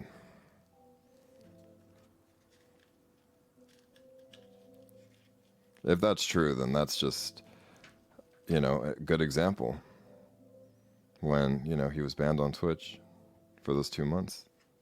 He wanted to hang out and do like a trip with me for months. He wanted to move to Austin and like fucking come stream with me, dude, on YouTube. And I'm just like, I don't know. I don't really want to do that. I'm focusing on myself, And now it's like, oh, never mind, they're all toxic. Like, nah, homie. So at this point, I think it's just a meme. I don't think it's like a serious thing. But I don't really care, to be honest.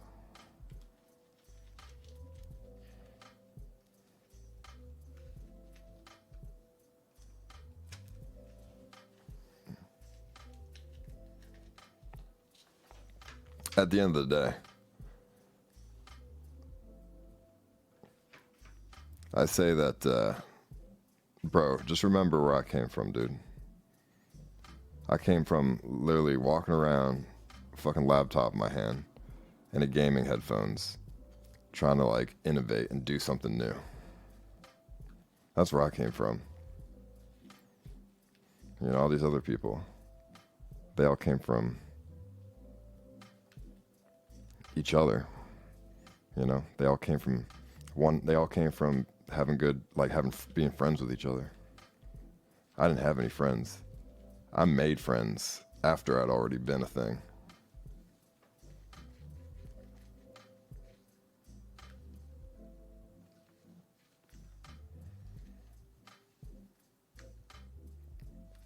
Which is why I'm still relevant in the live streaming world 2.5 years after the fact.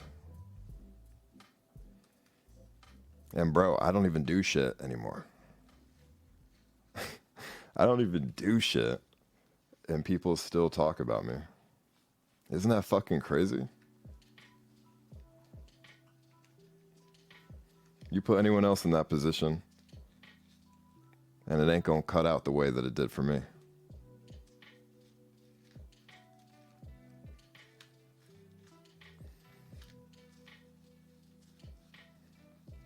Oh man, some people, you might say 700 viewers, bro. But you gotta understand, the 700 viewers that I have is hella active. And we're on fucking Mixer. Yeah.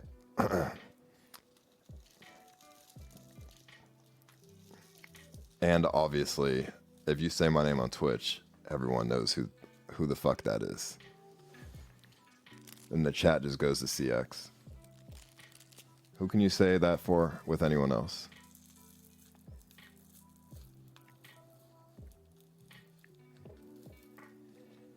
And if I ever gotten banned on Twitch, bro, the amount of relevancy that I will have withstained after not being on that site for 2 years, I'd say that's something to be proud of.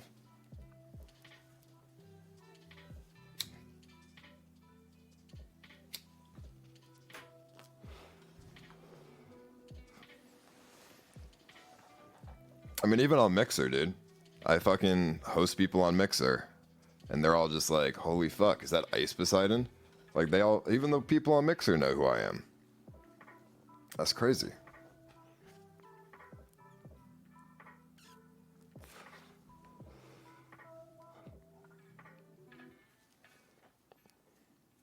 I know this wrap is so, this thing only rolls super thin, like rolls, dude, I swear.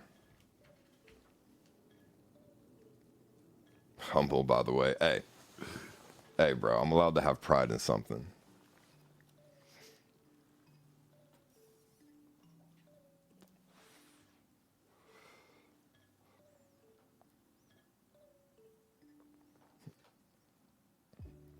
Are you and Greek ever going to team up again? I mean, nah, probably not on stream.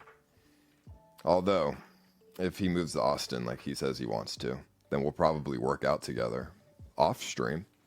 But, you know, just like on a friend level and not like a fucking streaming bullshit level.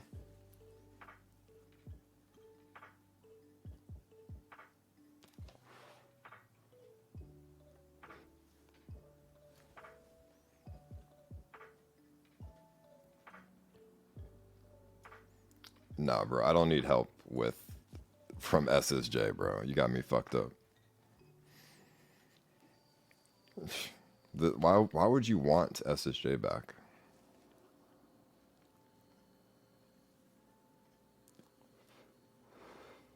Like, come on now. What did he ever do for me?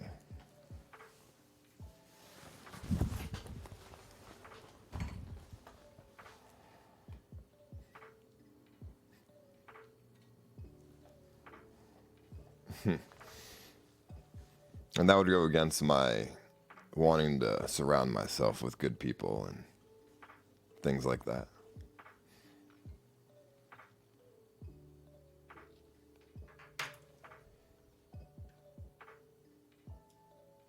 Pure joints are meant to be thin. Well, this is not a pure joint. Well, it's just CBD, but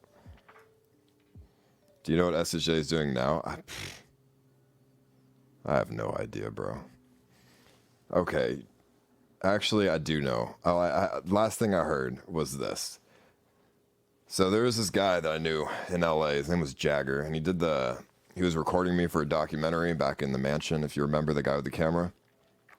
And he is friends with, what's her fucking name? Belle Delphine or something? the fucking bathwater chick, right? So he's friends with her. Last I heard, SSJ tried to call Jagger and tried to be Belle Delphine's manager.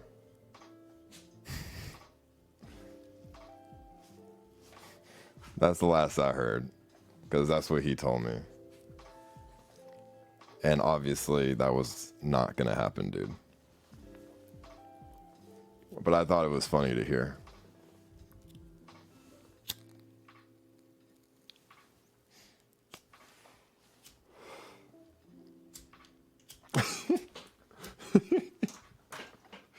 Oh my god, dude, could you imagine?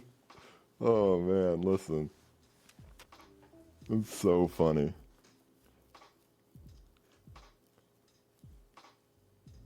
If not SSJ and someone else to help you. Yeah, I mean, maybe I already have that. Maybe I have someone behind the scenes helping me with something. Guess you just won't know. You know, it's all a slow, steady thing. You know, I might have people that try to help me with like sponsors and cleaning up an image and things like that.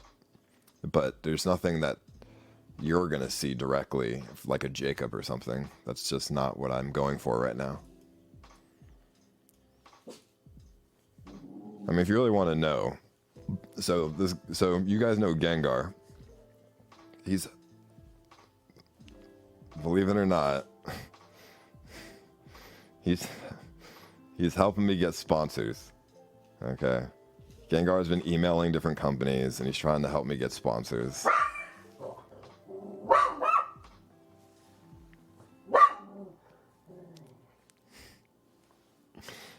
I know that's funny, but he's not been successful so far.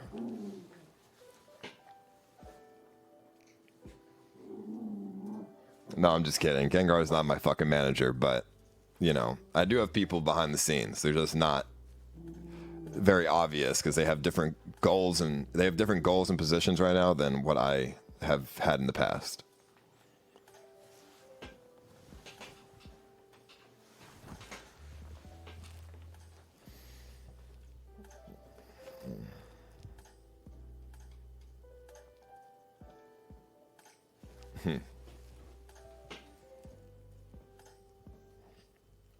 What are you looking for in a sponsorship? I mean, what does anyone look for in a sponsorship? Money? I mean, that's it, right?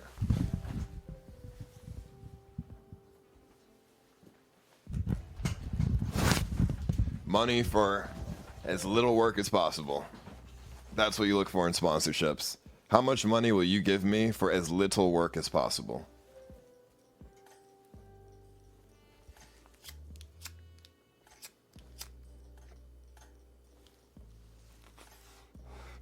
Oh, you want me to play this game for a couple $1,000 for 8 hours? How about we do 6 hours? And how about a little bit more money? You feel what I'm saying?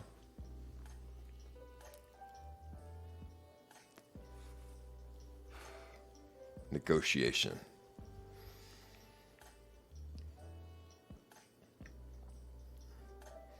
You should be happy to have a person like Kim. Oh, I am. I'm happy to have her, dude. If I didn't have Kimberly, oh man, I don't know what I would be doing. I don't know what I'd be doing right now if I didn't have her, dude. I would just be like truly alone, bro. You feel what I'm saying? I would be truly alone if I didn't have her, dude. And I don't know. I would have probably dwelled in some kind of like depressive state and you wouldn't even see me. I would probably have just not, I would be even more inconsistent than what I've been lately. And you wouldn't even see me, dude. Because like, you know, those feels would get to you, bro.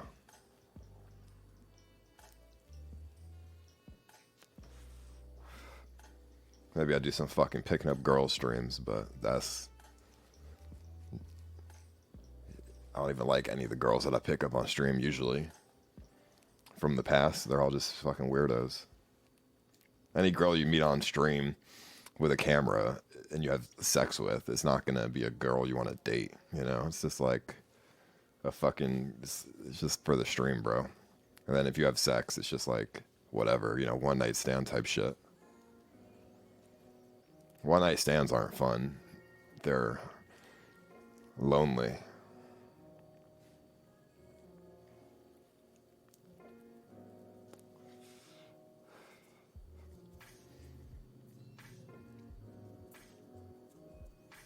Yeah, I mean, I met Kim on stream, but that's not where it ended. I messaged her after the fact, you know, when I was in a bad state of mind, and she helped me with that.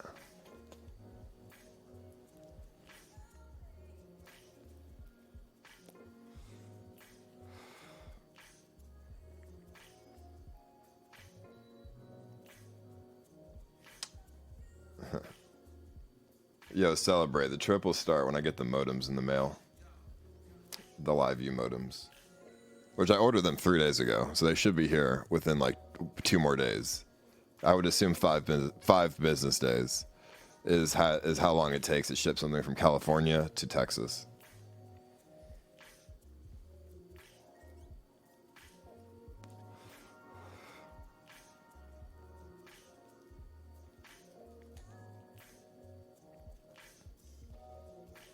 Did LiveView help you out? What do you mean? No, I just bought some modems.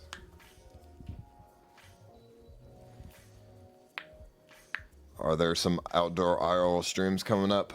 Yeah, when we do this trip, it's going to be just like a week of IRL. So when we fucking travel across the country.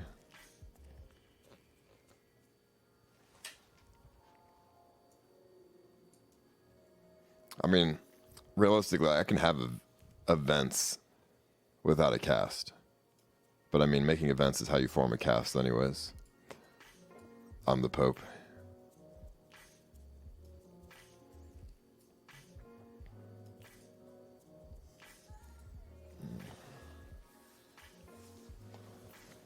Oh, man.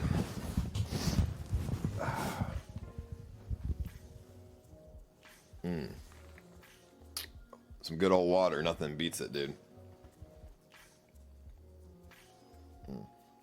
There's really nobody with as much IRL potential as you. Sam has a crazy skill set, but you know how to execute a plan and hype it up. Hey,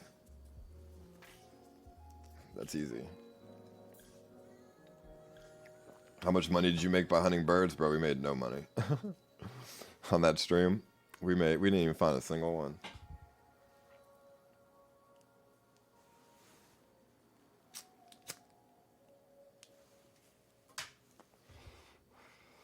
We lost money on his gas.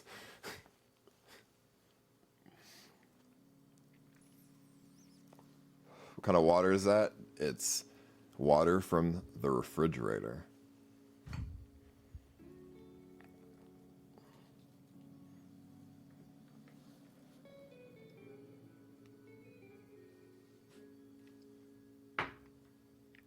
Maybe it has some fluoride in it. It's like tap water or something. It's filtered though. The refrigerator filters it, so maybe there's no fluoride. Hopefully not.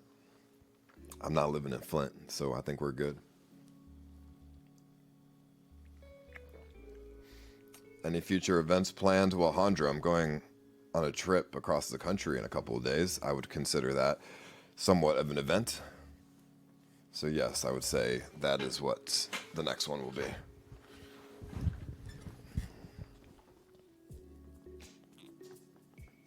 Oh, I feel like sick right now a little bit. I don't know why. I think I smoked too much of this stuff. Too much of the CBD.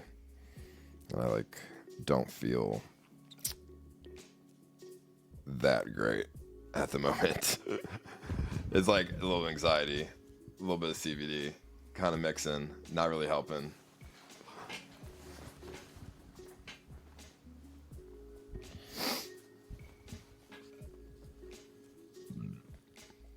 Excuse me.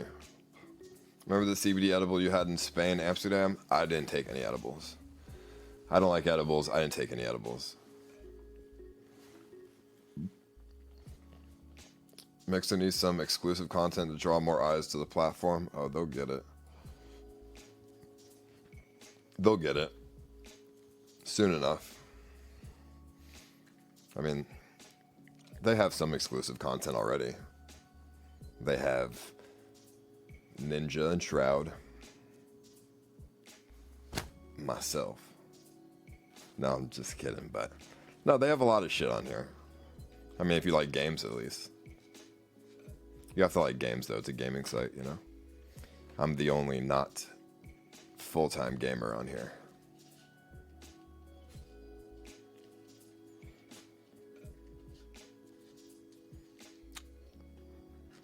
Personal question. If you could change anything you did throughout the years streaming, what and why?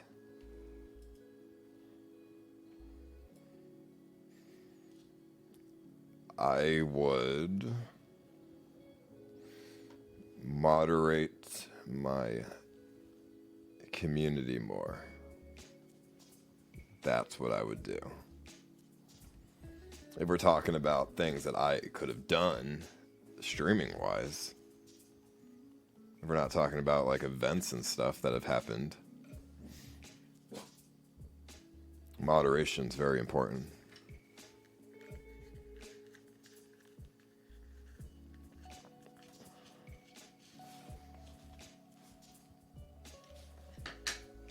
Dude, you want to go outside, then you want to come in. You're not going outside. You keep changing what you want to do.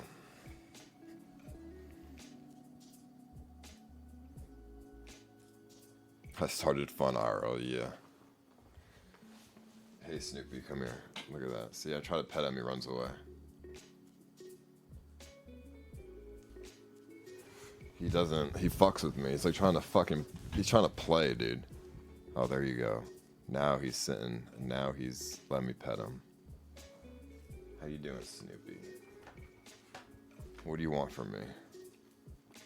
Oh, you want some food or something? What do you want? I don't have any food for you, Snoopy. I'm sorry.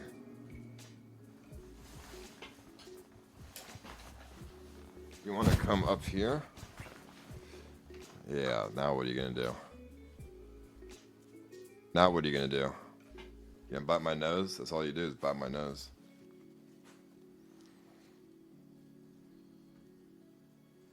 He doesn't want to do anything. He just wants food or something. Do you want some water? I think he wants some water. There you go. Have some water.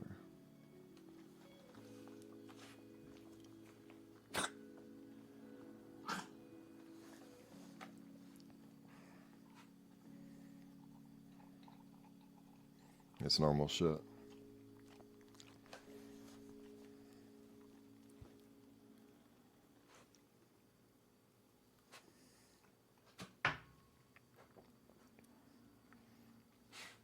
I mean, you don't taste the dog saliva. You know what I mean? So it's just water. Like, it all tastes the same anyway. It's just, I mean, I don't really care if I'm drinking saliva. When he licks my face, what's the difference? It's just like he licked my face or something, you know? Or like my tongue or something. And the dog's mouth is super clean. Dogs' mouths are cleaner than human mouths. 100%. Like, human mouths are gross, and I make out with my girlfriend. Okay? But Snoopy, like, he's probably got a cleaner mouth than me or my girlfriend.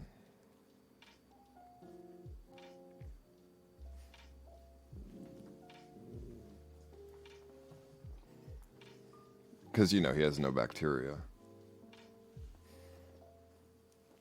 Okay, you gotta go, though, dude. You gotta go. He does eat shit, though. Like, he eats his own shit, so... Maybe his mouth's not so clean. But it's not a big deal. I don't really care, dude. Had shit in my mouth before too. It's fine. I've had so much shit in me that my eyes are brown. To be honest. And I know y'all have seen it.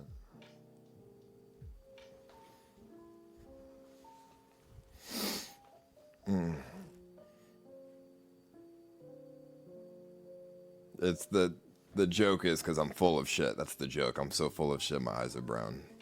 I think it went over some people's heads there in the chat. I noticed you're focused on getting back in shape. Yeah. Yeah, I've been working out. I'm trying to get to that lean ice 44 phase again. I'm being super healthy. And I look healthier. I look better. I see it. My skin looks clear. And my eyes don't look so dark. Like my pupil and like around it. You say I look dead on the inside, but honestly, I don't think I've looked ever any more alive than what I do right now. It's the juicing as well. It helps a lot hydrate your body. I'm still pale, but I don't go outside to tan, that's why.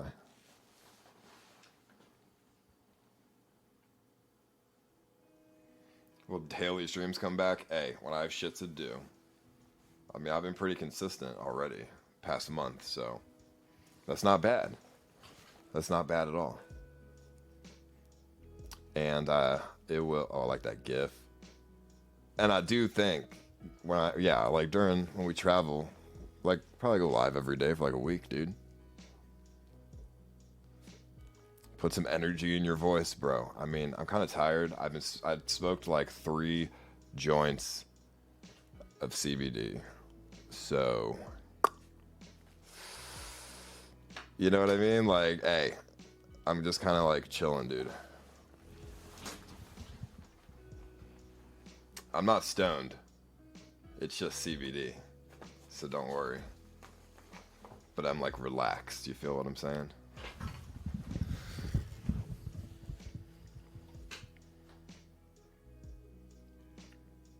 I'm not playing Death Stranding right now. We could play that another time, but not right now. Yo, my munchies, when I have smoked actual weed, my munchies have been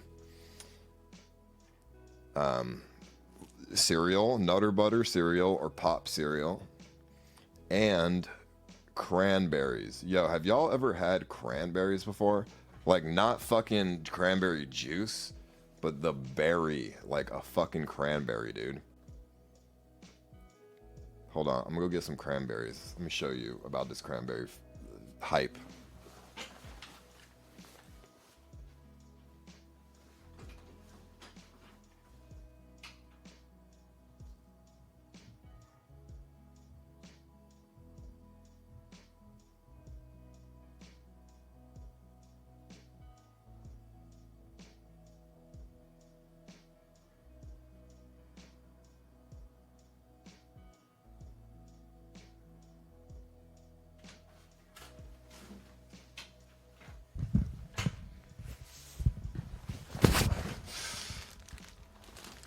Look at this. There's no dead air. There's music playing. Look at this. I know my house. Dude, it's not my house. My house is not a mess. It's just my room. My room is a mess. But, like this room is. But the rest of the house is not a mess. It's just this room. Because I don't give a fuck about this room. These are the best munchies ever. If you're trying to be healthy and you smoke fucking THC and you want some munchies, bro. These things are just like,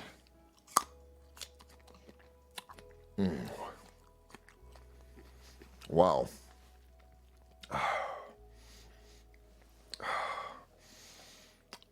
They're so good. It's just like, they pop. It's like potato chips, you know? They're hard. They don't go bad. And when you eat them, dude, there's so much like flavor. They're extremely sour. They have no sweetness whatsoever. They are the most sour thing I've ever had. More sour than a lemon. But that's why I love them. I love sour shit. Dude, I eat fucking 20 warheads at a time. Bro. a fucking handful of cranberries. Look at this.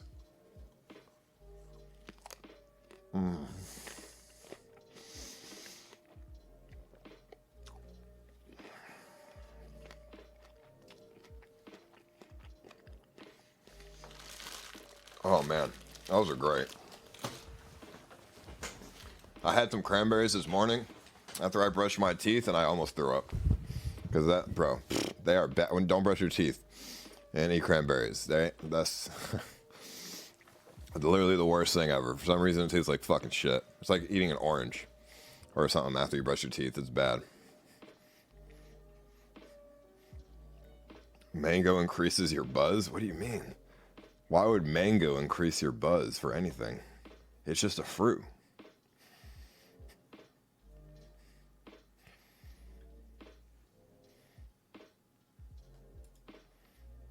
Thank you, Illusion. I know vitamin C enhances like shit. Vitamin C with, I don't know, like ecstasy or something.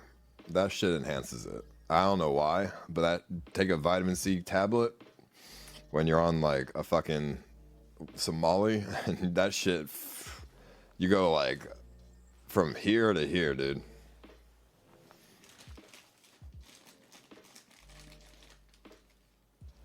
Mangoes out of pot with grapefruit is to opioids? Really?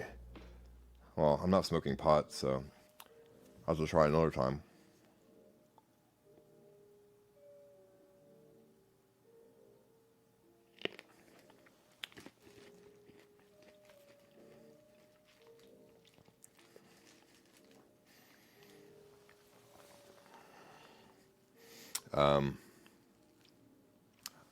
Okay.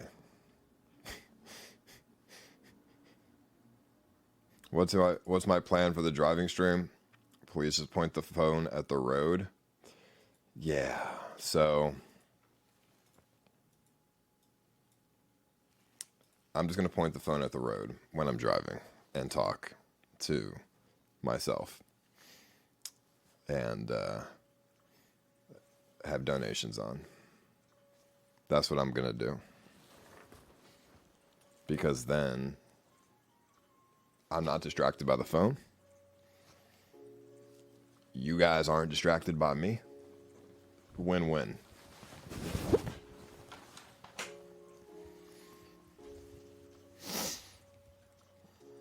I mean, maybe hearing donations is a distraction, but is it though? Because you listen to the radio. What's the difference?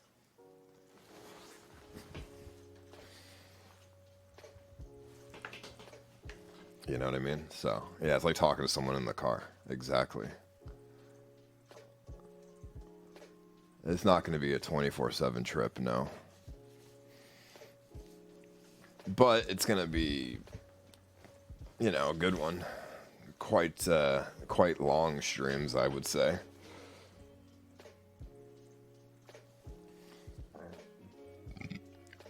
What's up, Convictus? How you doing, bro? 1 year member. What's up, homie? Yo, okay. I'm super chilled right now. What to expect for a driving stream? Wobbly, scuffed cam, unprepared, sound issues, loud background noise. Nah, homie, I'm not buying a fucking truck. It's gonna be like a Prius or something, dude. There is no fucking noise. I have a phone holder or whatever. I'm probably gonna use a live view camera, point the shit out the car, and then there you go. Fucking, what are you talking about? I'm not even gonna use a phone to stream the drive. I'll just use the live view probably. Point the fucking camera out the window. There you go. And then there's not even a phone to get distracted by. Like, there is no phone, there's no looking at chat, there's none of that. It's literally just a speaker out of the Bluetooth out of my radio for the fucking TTS and the road with the camera out the window. Easy. Oh yeah, I can do the mix play radio too. Basically, you guys can like give me sparks and you can change the radio station, turn it off, turn it on. you know, things like that. So that would be cool too. So if you don't want to donate money to talk to me, you can just switch the radio, change the radio stations.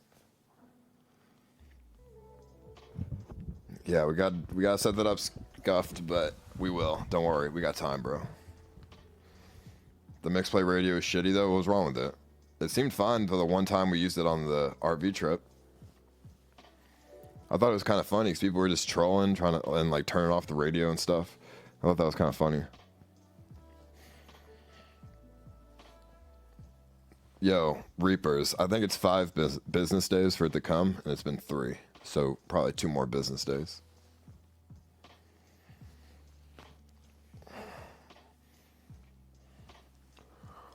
Last time you did the radio thing, it was amazing. Hey, perfect.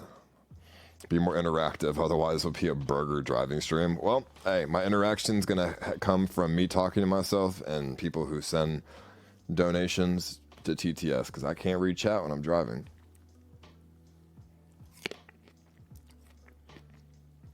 No, I don't get money from Sparks. You just level up. That's the point of Sparks, you level up.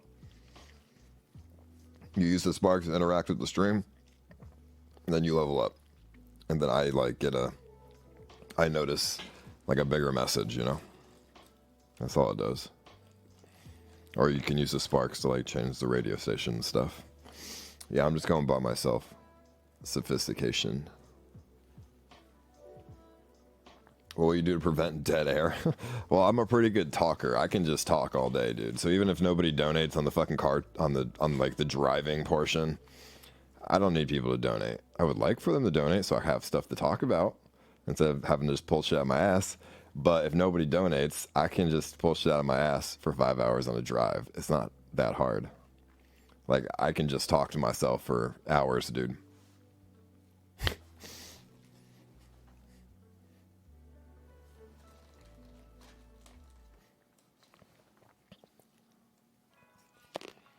Unless I'm like tired, I guess.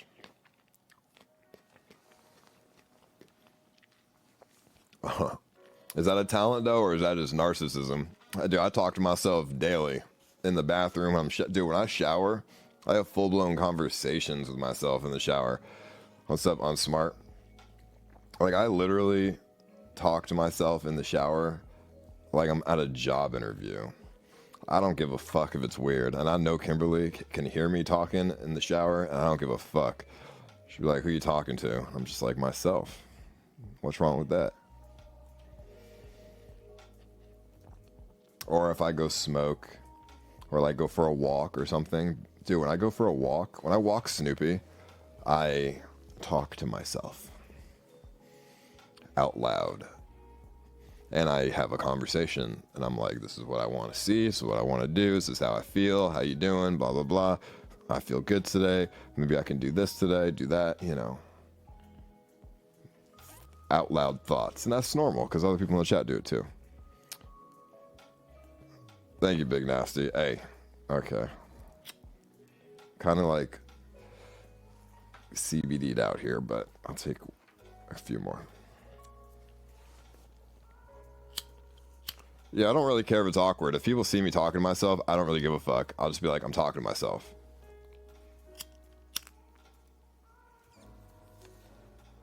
Realistically speaking, on stream, like right now, for example, is this not considered talking to myself? How do I know that anyone in the chat is actually a real person and not just a bot? Or just a figment of my imagination?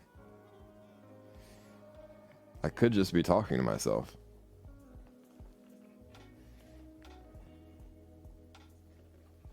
And honestly, I know you guys aren't fucking fake, but I'm just saying, to an old person, this is considered talking to myself. Like, I am just sitting in a room talking to my computer screen. So, I don't really care if people think I'm weird when I actually talk to myself.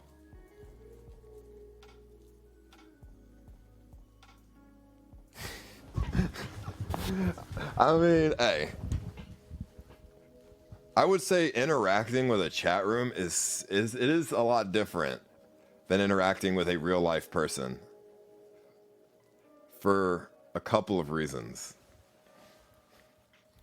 You would think it's the same because it is still human interaction no matter what.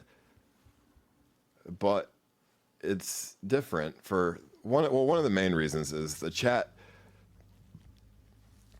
It has a mix of individualism, and a mix of a horde. So it's like, I can see your individual names in the chat, and I could recognize individual names in the chat, and that's your individualism. But then if I look at just the chat without the names, like I block the names, or I just don't even pay attention to the names, and I just see the chat, it could be like a horde, like a beehive. Everyone just says the same stuff. You know, like a Keck W or something. It's like all the same shit. So it's like, am I talking to one person or am I talking to a lot of people? Because they're all one entity at that point. 10-second drag, dude. I don't want to drag the CBD for 10 seconds. I'm gonna like pass the fuck out and go to sleep if I do that.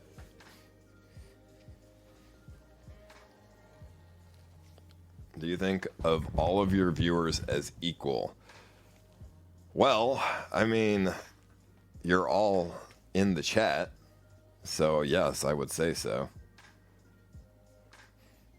Now, if you donate and your name pops up with the donation, okay, you get more of my attention than the chat does. I'm gonna be real with you for a second. Like, hey, it's just the way shit works, you know. It's just the way it goes. You know what I'm saying? So if you want to do a step above the chat, then you got to donate. There you go, Poggers. He says, I just read that message out. There we go. Good old Poggers. Some people will say donators and subs shouldn't get special treatment.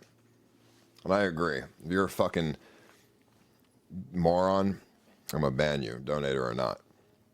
But you still get more of my attention before I do that.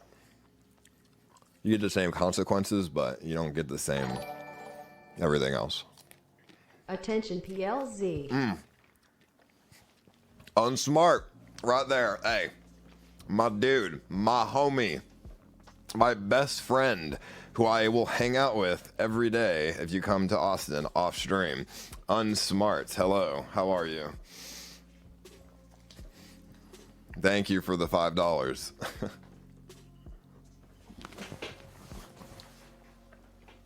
Oh, you just missed me, Unsmart. You were in Austin before. Should I cancel my membership on YouTube? I would say you probably should, but you know, if you don't want to, just don't worry about it. I would say you probably should, but like, hoping one day I get a sub button on here, and then you can become a sub on here.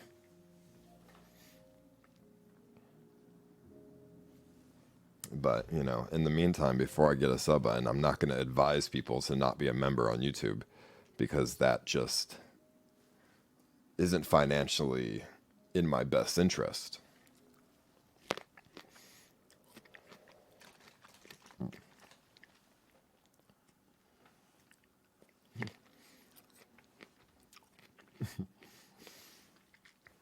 Did you really scam people for their trip donos? Yeah. I'm sorry. Yeah, bro. That's all mine now. Bro, I told you I just bought a blunt with your fucking money. $1,000? Yeah. Right there. That's a pound of weed in my pocket. Thanks a lot.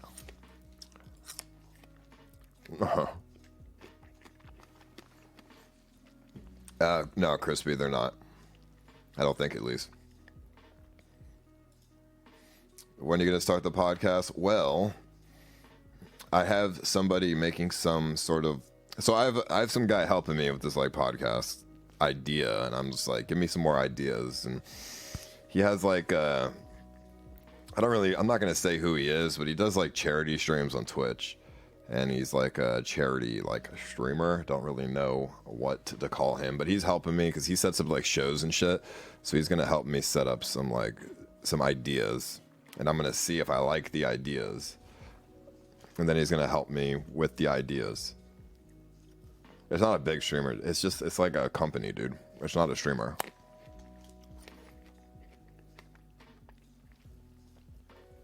But the company streams on Twitch sometimes to like advertise shit. And what they do is set up events and, you know, shit like that, dude.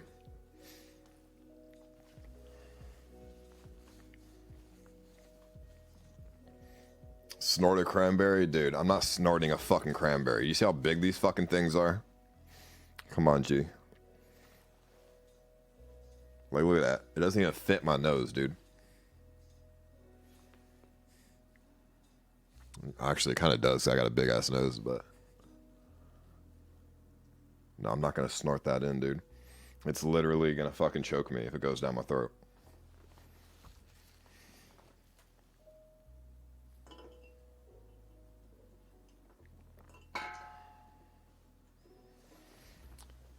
Was going to donate to planting trees for Mr. Beast, but realized it wasn't weed. Fuck it, dude. Hey. All good.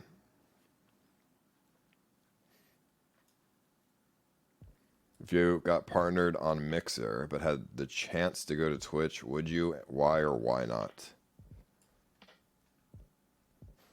I mean, obviously, I would go to Twitch unless I had some sort of large incentive to stay on Mixer. I mean, of course. That's just where I'm the most relevant, is Twitch. So obviously that'd be big news. And I would definitely capitalize on that by going there. But if I had an incentive not to go on there, then I would choose the incentive if it's, you know, in my best interest. How much should we donate for you to take a shot of alcohol? No, you don't do that. Do not donate for alcohol. I'm not doing that. I also can't do that. So don't donate for alcohol. YouTube's making big moves next year, bro. YouTube's been making big moves for 4 years, dude. And I haven't done shit.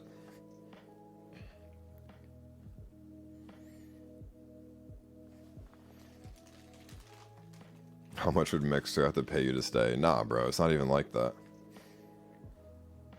Yeah, they honestly, I don't know. That would be like a whole nother story, dude. Incentive doesn't have to mean financially. You know? I mean, I don't really know.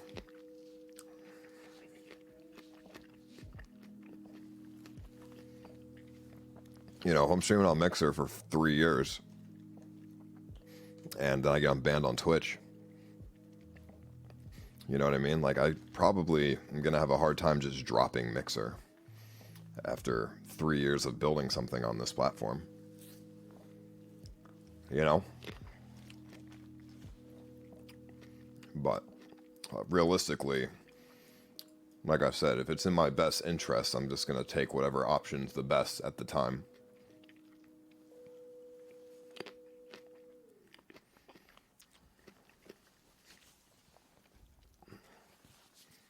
Would you go back to Twitch if you got unbanned but no sub button?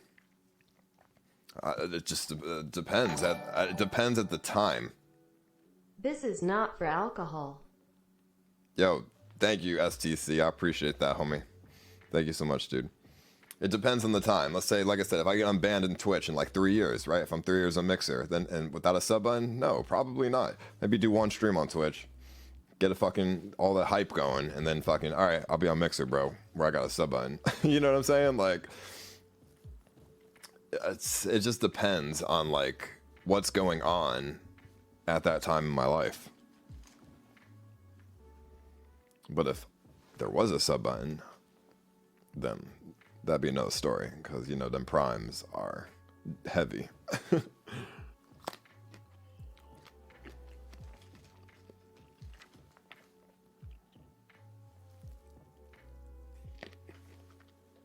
What's up, Turbo?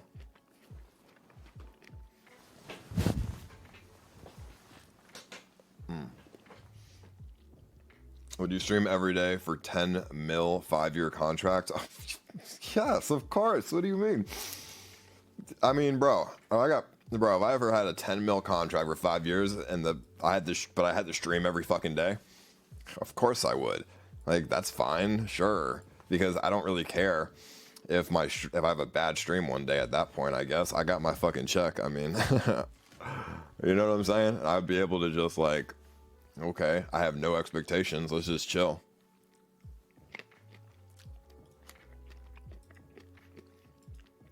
What's the point of building a community on here if you plan to go back to Twitch? Well, I'm not planning to go back to Twitch at this point anyways because I'm banned on it. So I'm doing what is best for me at this current point in time.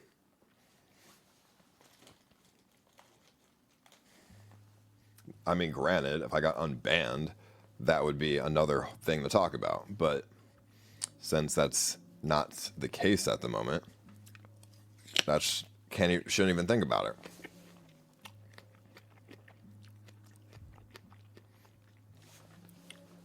Even though streaming is exhausting, I think people underestimate your passion to want to stream daily. Hey, I'm gonna be real with you. I don't want to stream daily. I want to stream often. 5 days a week is fine. Daily, like every fucking day, I don't know about that one.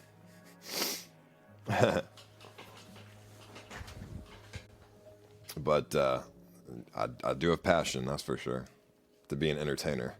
I have passion to be an entertainer, not just a streamer.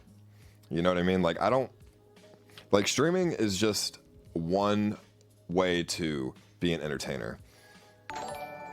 Like, would I prefer to be an actor? I recently started watching. It's weird to me how it seems like there are people who've been watching a long time who do nothing but hate. What's wrong with them?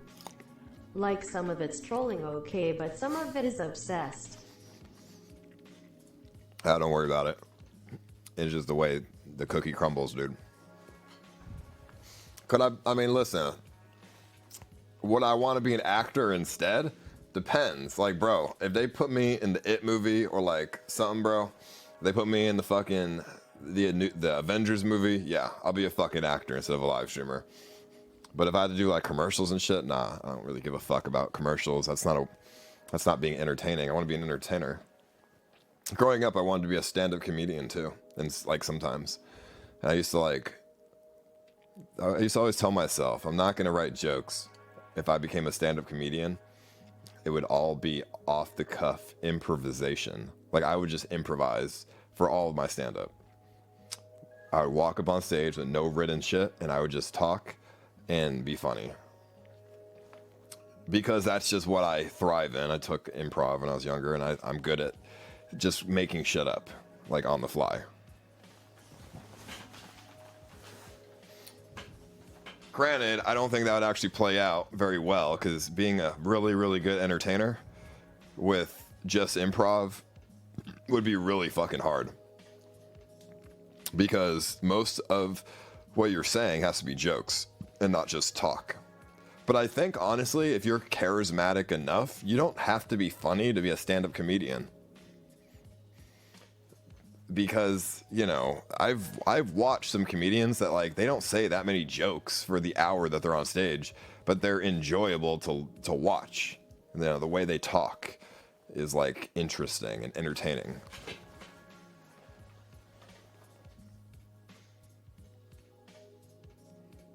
I should just do a stream where I go to a fucking open mic and I do some stand-up comedy, improv style. And let's just see if it would work. Because honestly, I don't even know if doing improv comedy works as a stand-up comedian. And I can't really do that right now to practice, because being in front of an audience and being in front of a chat room, two different vibes. And when I'm on stage as a comedian, the vibe will have to be like Like, it's only going to be funny to the people there. Like, if people were watching on TV or, like, on stream, it's probably not funny. But if you're there, it's funny, you know, because it's you just control the vibe in the room and you take in everyone's energy. And then you can twist it to, you know, make people do what you're aiming them to do, which is laugh. Does that make sense?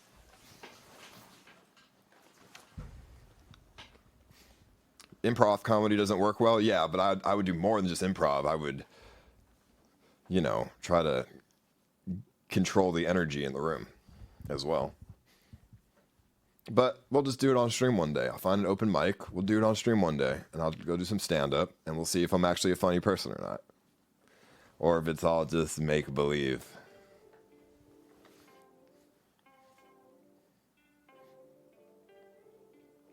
If you're charismatic, become a televangelist. Much more money than comedy. Hey, but comedy's fun. Who's your favorite comedian? So I have two favorite comedians. They're both on the same level, just for different reasons. I like... What's his fucking name? I always forget his name. Paul? No, I don't know. My first one is Dane Cook. And my second one is... Not Paul. What's his fucking name? Not Ron Ron something. I forgot. I always fucking forget. Ron, dude. Fucking Ron. That's what I'll call him. And then Dane Cook, bro. Yeah, Ron White, dude. That dude. His sarcastic comedy is really good. He's nice and dry, sarcastic. Everything he says is just fucking hilarious. I like that dry shit. And then Dane Cook, I like because he's got so much energy. He does exactly what I just said. He controls the energy in the room. And, like, Dane Cook's not that funny. Like, he's not funny at all. Well, he's not that funny, but he's funny because of the way he talks and the way he, like, presents himself. Not because of his jokes. Like, his jokes aren't funny. But he's a funny guy because of his energy and his vibe. Whereas Ron White is funny because of his jokes. You know, his energy is like really chill and like relaxed, but his jokes are funny. Yeah, Dane Cook's got really great delivery and great vibe. Like, he's just fun to watch. You know, Ron White's not really fun to watch, but, you know, he makes you laugh.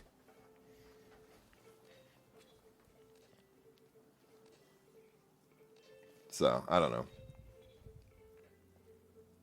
Like, let's see. Let's look this for a second. Let me show you.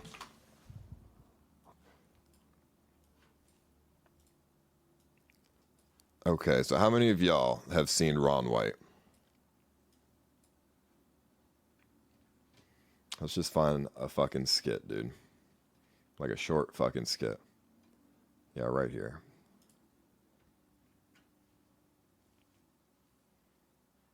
I got thrown out of a bar in New York City.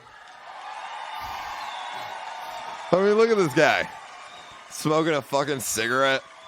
Fucking drinking alcohol. Now, when I say I got This dude's like a fucking, like, he's like your uncle, dude. thrown out of a bar, I don't mean somebody asked me to leave. We walked to the door together, and I said, bye, everybody, I gotta go. 6 bouncers hurled me out of a nightclub like I was a frisbee. Those big old bouncers that go home every night, watch Roadhouse, and beat off. You know what I'm talking about? Patrick Swayze's hitting another guy. Very dry humor, you know? It's fucking like, you almost don't want to take him serious, but he's serious. I walk into a bar with a hat on. This guy real pissy goes, took off the hat. And then we have my other favorite, Dane Cook. Now, here you'll see the energy is just different, okay? Women are brain ninjas. Like, it's not a funny joke, but the way he fucking acts when he says it is so funny. And, like, brain ninja, like, that's funny. Come on. Tell you something. Let me tell you why women, you win 99.9% of all fights.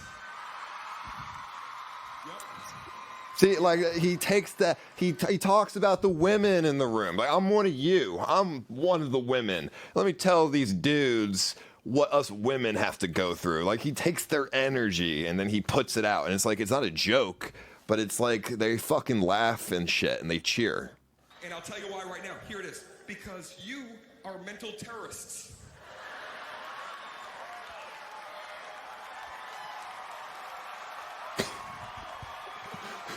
You are brain ninjas. And it's funny, not because of what he said, but it's just the audience reaction. Okay, you women are brain terrorists. And then he waits. He systematically waits for the women to be like, yeah, we are. Fuck dudes. Fuck these husbands that we have. And then that's what's funny, because it's like, now it's like, oh, look, it's just the way it all comes together. You feel what I'm saying? And you know how to get in there with your katana and just cut us and disappear into the night. I'm gonna tell you right now, this is how they do it, guys. I'm gonna help you so you know when it's coming next time, and you know how to maybe try to stop this encounter from happening. This is what's gonna happen. You're in the fight, okay? It's going back and forth. She's preparing to say a comment, okay? She's gonna comment on tap that she's gonna say, and it's the tiniest, it's just a little tic-tac size comment. But this is a fucking detonator.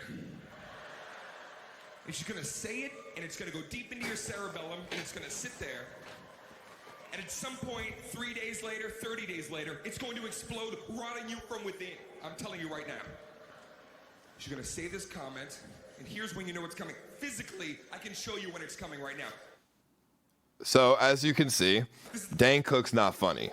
But the way he talks makes it seem like he's funny. Like, he pretends to be funny, which makes him funny. And the crowd in the room goes with it, because normal people, they want the comedian to succeed and do a good job. So they're going with it. They're drunk. They're like having a good time. They're with fucking friends or whatever. So the crowd is the reason why Dane Cook is funny, literally half of it.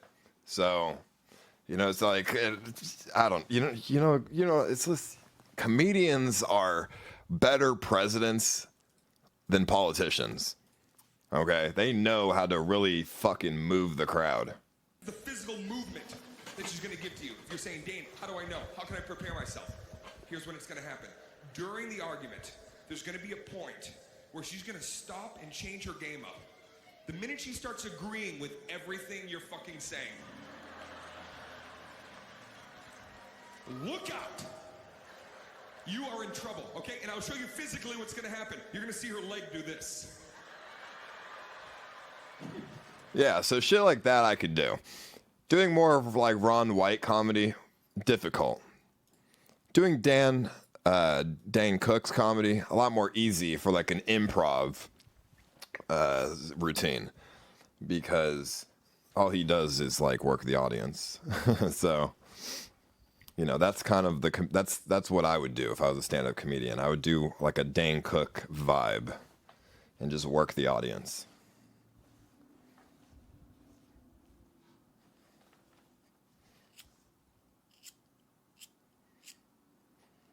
I remember I did the stand-up comedy.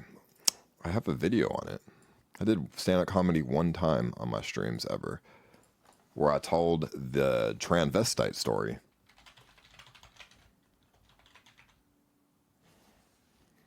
Let me see if I can find it.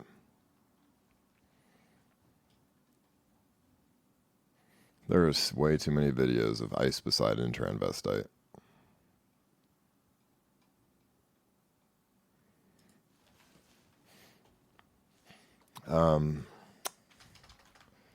Yeah, right here. This is the video that I uploaded.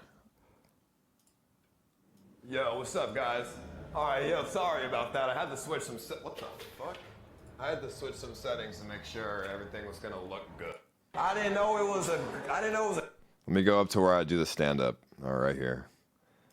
Dude, it was hella cringe, but it was so funny. It all started on a lonely night.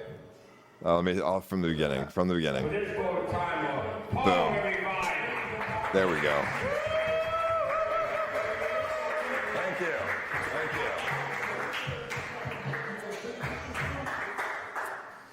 Hello. This is all improv, by the way, too. I mean, the story comes from a real place, but how I was delivering the story and the joke was improv. I am going to tell you a little story, a real story that happened to me about 2 years ago. They know back there. It all started on a lonely night. I was sitting in my bedroom, alone and horny. I was going on Plenty of Fish, looking for a date. This girl messages me. I don't remember her name, because usually that's irrelevant. She looks like a nice girl, and I'm like, all right, let's go and, out with her at like 11 p.m. We go to this bar. This is a bar that she suggested. There was tons of people there. We're there. I get a little touchy-feely. We start making out. I start going near her legs. She's wearing nice, sexy shorts. Things are getting heated. I take her to the Denny's afterward. We get a meal. Get her a nice, curly fries and shake. I want to fatten her up so when I pound that ass, I can, it'll be good. Seems like this night's going well, right? Okay, that's the first punchline. Do you not see the punchline? Bro, okay, the punchline was, I'm talking really quickly, I'm like going on like a story that people don't really care about because they don't really know what I'm going to say. And out of nowhere, I pound that ass, really deep, like, it went from like kind of like mundane to pound that ass. And I don't know, just the transition of what I was saying was the first joke there. And obviously my tone of voice and the way I'm speaking is like, I'm trying to come off as like, I don't really know what I'm doing, but I know what I'm doing. Right. Unfortunately, the night ends really, really poorly. We go back to her apartment, we sneak in past the 5 dudes sleeping in her living room. We go to her bedroom. She said she's not a freaky girl, she doesn't want to do anything on the first date. I'm a really great convincer, and I convince her to do something really hot. That's the second joke. I said I'm a really good convincer. But obviously people in the crowd are like, whatever, dude, you couldn't convince a fucking child to take candy. Like, you know what I'm saying? That's the vibe I'm putting out. She said, I can't really, can you stop overshadowing me, please? She, What wasn't the joke? Said I can't have sex with her on the first date. She won't even let me touch down there. I'm like, okay, I get it. She's not a slut, I understand. She came to the conclusion that she'll suck my dick instead. So she's going at it for a good 5 to 10 minutes. I lose count. My eyes open up after a while because I realize it's really toothy and bad. This was the first moment I realized that something was wrong. I looked at her throat.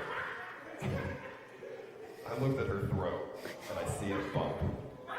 There was an Adam's apple and a little bit of hair. See, they're laughing, dude. I'm one of the best comedians in the world. I keep it Look at this guy. Because look at this guy. I mean, it's already halfway there at this point. I don't really See, it's like what? I do one of the comedy. I do like the Dan Cook comedy. Like, it's not funny. It's not funny if you're watching, but it's funny if you're there. Fuck. But the more I thought about it, the more I realized this was really gay, because I realized it was a dude sucking me off. I go flaccid in his mouth. Bro, look at her face, dude. The more I realized this was really gay, because I realized it was a dude sucking me off. I go flaccid in his mouth. Dude, look at her face, dude. I sneak my way out. I say, this is not going to work. She gives me a kiss, I push her away. I'm off into the night. To join myself back on Plenty of Fish, looking for a new trap to fuck. The end. right. Realistically, I'm gonna make it easy on myself. If I do stand-up comedy, if I do this stand-up comedy, and I go out and do an open mic, that's what I'm gonna do. I'm gonna hire a couple people to go in the audience, like 1 or 2 people, just to laugh at my jokes. So if nobody laughs, like if nobody thinks I'm funny, they're gonna laugh because the other people are laughing, and that's just what people do. You hear other people laughing, you fucking laugh. Especially if you have been drinking, that's the easiest way to fucking be a comedian, right there. Actually, Ice, you have a good comedian presence on stage. When you get to California, do a stand-up comedy stream. Or I could just do that here. I'm sure they got plenty of open mics in Austin, dude. But yeah, you know, if I could find an open mic tomorrow, I'll do that tomorrow. We'll go to a fucking open mic, and we'll do some stand-up comedy.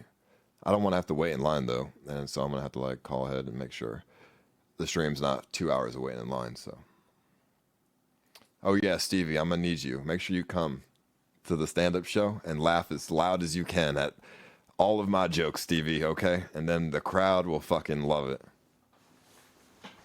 Yeah, come tomorrow, Stevie. Come tomorrow, and then we'll go do that. Okay. And just be like, just laugh as loud as you can, bro. In like a realistic manner. It can't be fake. It has to be realistic.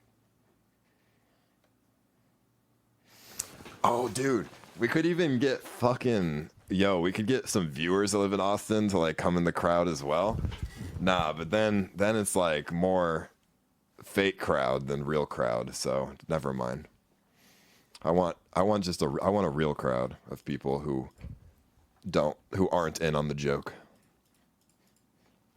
It'll be like the Joker at the comedy club. You really think that? I don't know, bro, because I don't have, like, I could tell my joke. Like, in the movie Joker, the audience laughed with him. Or I guess getting laughed at as a comedian is good, by the way. If the crowd's laughing at you, you still win. Laughing at you, laughing with you, it don't matter. You still fucking win. But I think I could put off like a really good vibe to it and make it like super, maybe cringe. Maybe it would just be cringe. Is cringe funny though? I don't know. Are there any cringe stand-up comedians that are like famous, like huge fucking cringe comedians? Like I don't really know any examples, to be honest. Who's a cringe comedian that's like made it big? Because I don't think cringe is good stand-up, like in terms of getting like famous, to be honest. I think it's just like a one-off thing. You can't be cringe all the time. Somebody said Amy Schumer, or 2 people said that. I've never watched fucking Amy Schumer. I think she's more of like a mom joke kind of person though. I don't think she's cringe. I don't think that's what she's going for. I think she's going for like mom jokes. Speaking of open mic comedy, try not to laugh at this. It's from EBZ's channel. 4 letters, by the way. No, not Daniel Clover. He's not cringe, dude. Is he cringe? What is this?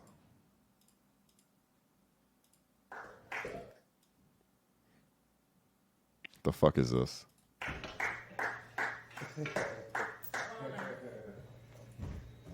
So long story short, the main thing you got to remember after all this is connect with me on Facebook. The name Ebenezer should be easy, kind of like Scrooge.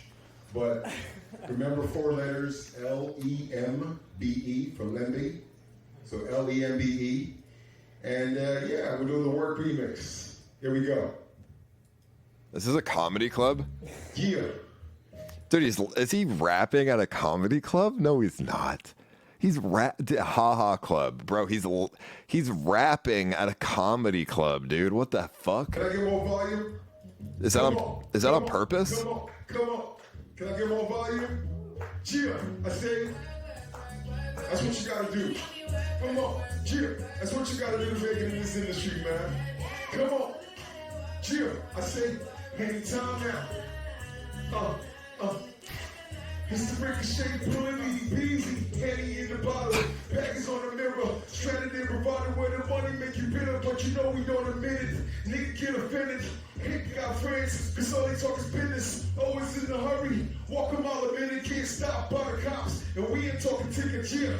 I'm tripping, distorted is my vision. Bloodshot eyes, hearing voices, you should listen. There's a voice inside. Oh, man. Trying to ask me why I have $1 million by the time I was 33. Yeah, I wanted money, but I wasn't ordinary. And bunch of time clocks, that was scary. Why is he rapping at a comedy club? You're supposed to rap at a fucking bar or something, dude. Why the fuck did you, come on, you don't, this was before he met me, 2016. Did he really think that a comedy club is where you start your music career? No, that's how you kill it, bro. No one's ever gonna take you serious. Make money, but you don't gotta be careful. El Pollo Loco eating off $1 menu. Dollar for the red box, nickel back talking when the shit's slow motion. You just gotta work. Come on, I said, in my Lamborghini, nigga Lotto. To my big house you seen in the photo. Come on, it could be today or tomorrow. Anytime now. Chill, come on, anytime now. I just have one song for you guys, man, a little tester. But at the end of the day, remember 4 letters. Lembe. Connect with me on Facebook, Ebenezer Lembe. Lembe. That's okay. Come on. Thank you.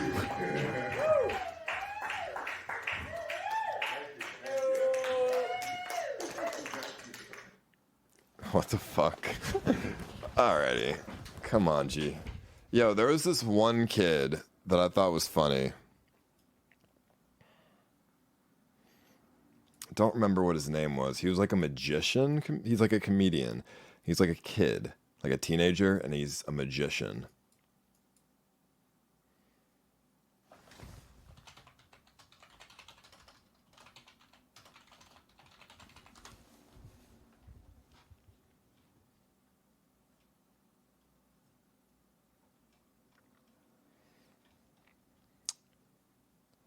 Let me see, magician.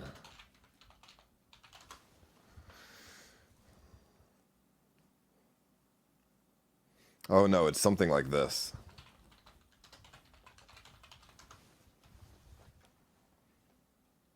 This fucking kid. Dude, this kid is so funny. You guys let me know. This kid is so fucking funny. Performer is a standout member of the Magic Castle's junior program. This puts him in good company because I was in the junior program. This kid is so cringe, but he's so funny. Before I begin the elaborate hazing process, let's meet this year's winner for Best Teenage Magician. He's only 15 years old, but he's already a pro. Here's Kyle Eschen.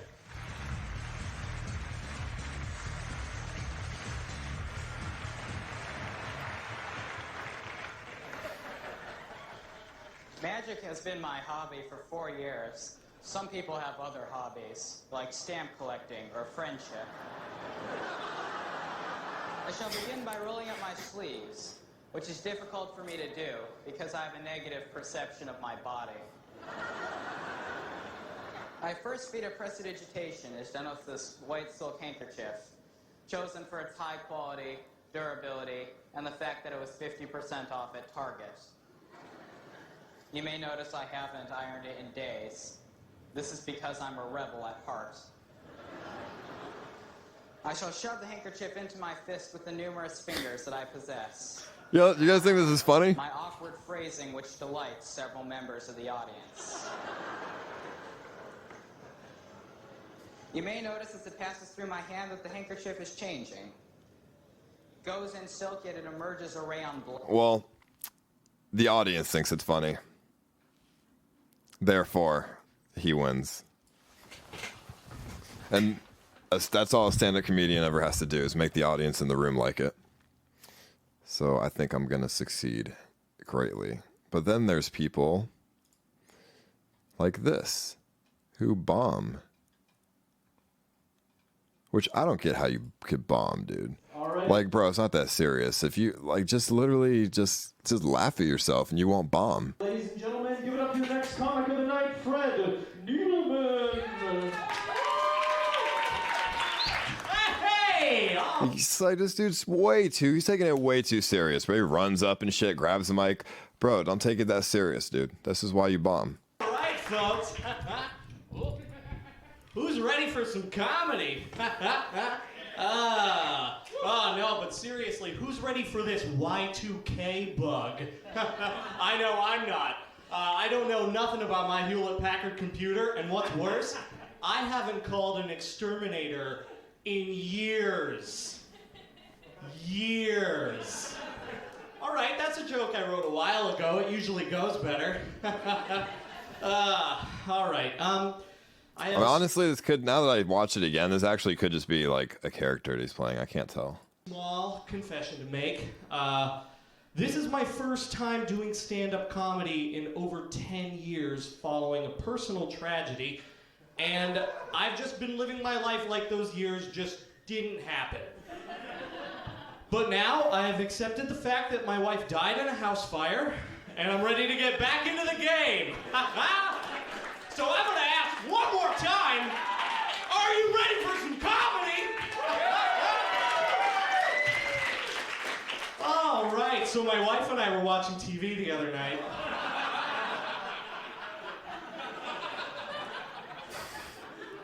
We were watching TV, and Colin Powell was on the television talking about the Iraq War. And I was thinking to myself, are we really going to trust this guy to make important political decisions? I mean, the man can't even pick a race. Is he black? Is he white? Is he black? Is he white? I don't know. So the other night I was at a house fire, bonfire. I was at a bonfire. I actually forget the punchline to that one. I guess maybe I'm a little rustier than I thought. Hold on. Oh, yes, right. Most cringe comedian. When you are sick, Yeah, come on, man. Borat is not cringe, bro. Borat's not cringe, homie. should I talk about with her? Talk about the environment you're in. Borat's like a troll, dude. He's not cringe. And talk about what she does for a living and about her. I have now been George Carlin? Who's that? 1 week without any sexy. Is he funny?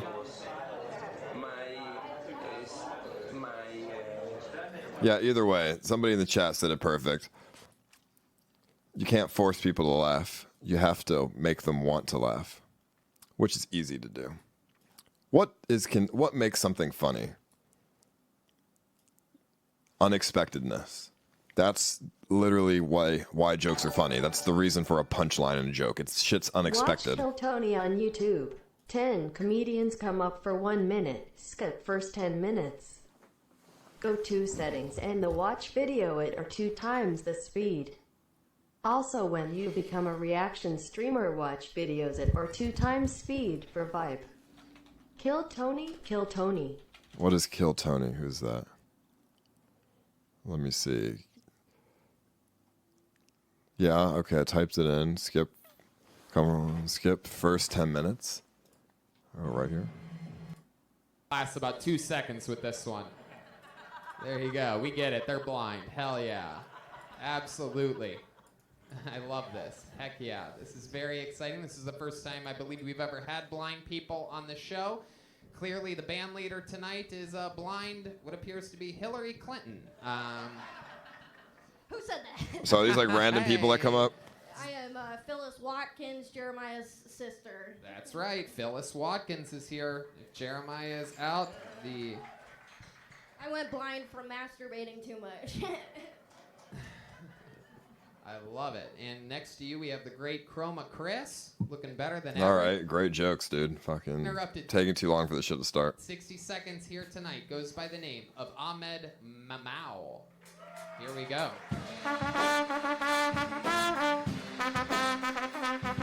All right, great comedy, dude. Dating apps or anything like that? No, yeah, I know a chick slid into my DMs and I slid into her vagina. Yeah, whoa, Jesus Christ! Oh my God! You made it. Hey, that's a good one. Like yeah. With the grab the mic stand in there. That was beautiful. Who's blind? So a chick slid into your DMs. You hook up with mostly white girls in Norway, or? But mostly there are more white girls than. Oh, we know there's more white girls in Norway. Yes, absolutely. Wow. You have a special kind of. Are they all blonde? They tend to be blonde there, right? There's other colors. There's other colors. I like that. All right. If that's the competition I have for people who want to be comedians, bro, I'm gonna be a famous comedian in no time. I mean, if that's the competition, bro, I don't know.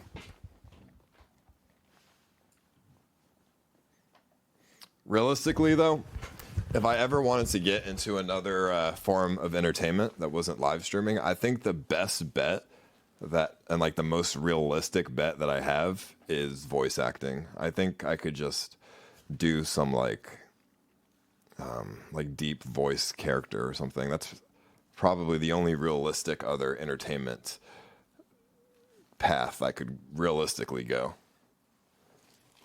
Because I'm not a great actor, and stand-up comedian is ridiculously hard. But like voice acting or like maybe radio or something, yeah, that's only because I've been blessed with a deep voice.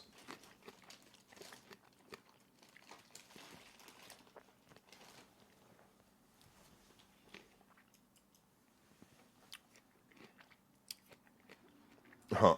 Oh yeah, dude. If I was ever famous, like as a comedian or something, they would pull up my past and cancel me in no time. Let me see if I can do a voice.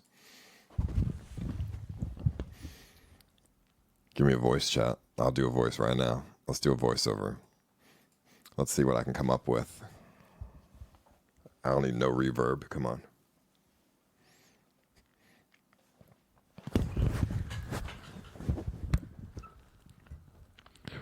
In a world where we're watching on Mixer, there isn't much else going on, and nothing else to watch.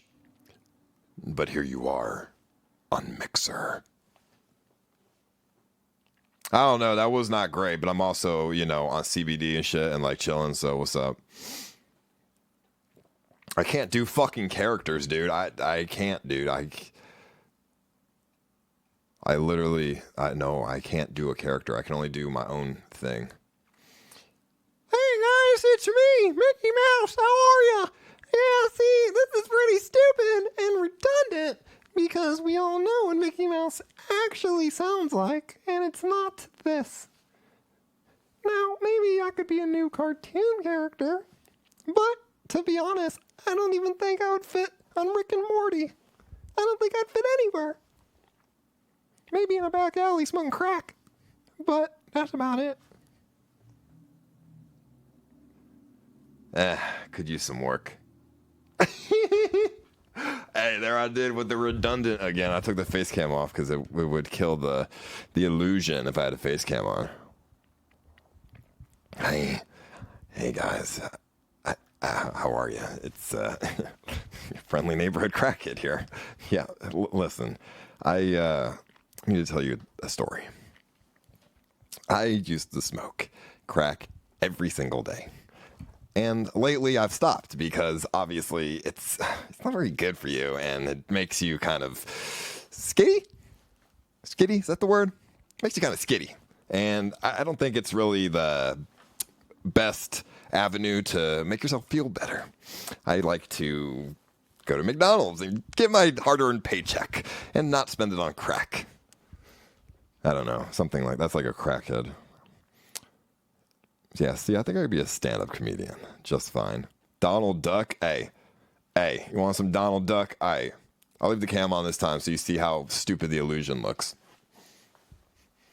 Hey, Mickey, how are you? Hey, you want to go get Goofy and Pluto? Let's go to the burger store and Kingdom Hearts.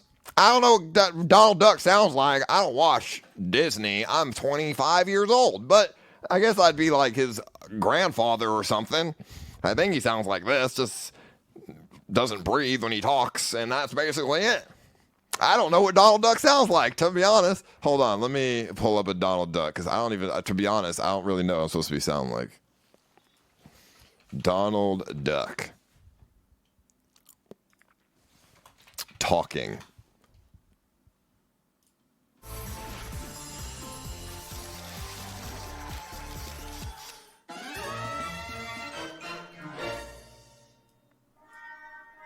Yo, where's this talking at, though?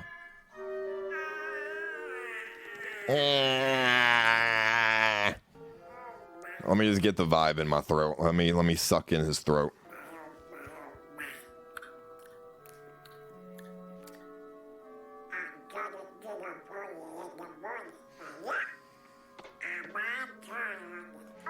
I'm getting ready for work tomorrow. This is really. Hold on.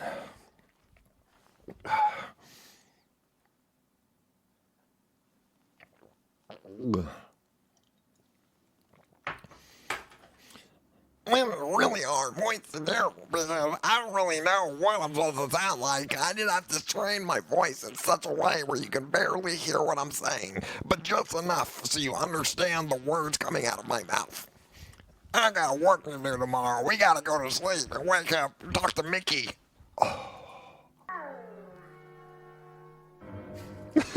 You really think that's that bad? Come on, bro. It's not that bad. Bro, Donald Duck that's rough, dude. All right? That's a rough one. Donald Trump, listen, I can't impersonate other people, dude. I think my voice is just good for certain things. You're wrong. Like, I can only just, impersonate him, but that's not... I can't do, like, a fucking real, like, accent or impersonation. Or like Quagmire, like I don't even know. I can't. I'm too autistic for that shit. I can't fucking take in people's voices, but I can. I have my own voice, and I can do my own thing. Like if I want to sound like a villain, hold on. Let me sound like a villain real quick. So, Mixer chat, you decided to come one last time to see if you can take me down. Well. That was a funny move, but you're dead. Goodbye. Oh, and by the way, I fucked your wife, and the world's gonna die. Goodbye. I don't know. Kind of like, really, like, cocky sort of attitude. Cocky villain, you know? I don't know. I can't fuck. Listen, bro. I had 3 CBD joints, okay? Hey. It's not that bad. Y'all are crazy if you think so. God, what the fuck is the goblin voice? Hey, what's up, everybody? Hey, listen, I need to tell you one thing right now. I don't have any jokes for you, but this is really hard. It's fucking, listen, I'm tired. I don't have time for this shit. I don't want to do this, honestly. Hey, fucking, in the chat, dude, how you doing? Yo. Cranberry.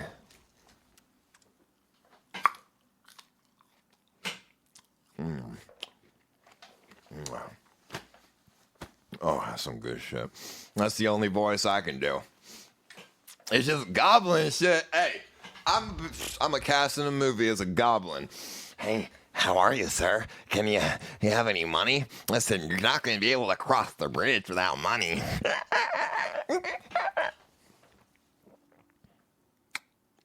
I'll be the least paid actor on the payroll, for sure.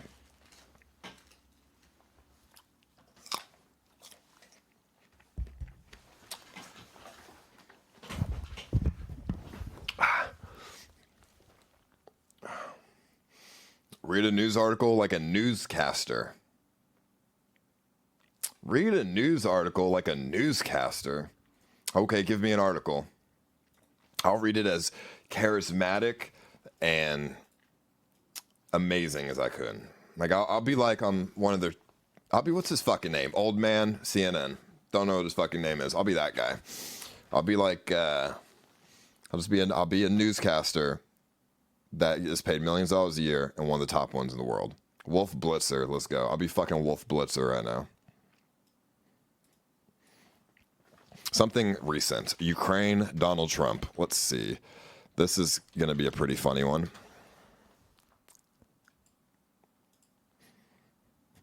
Right from CNN. Perfect.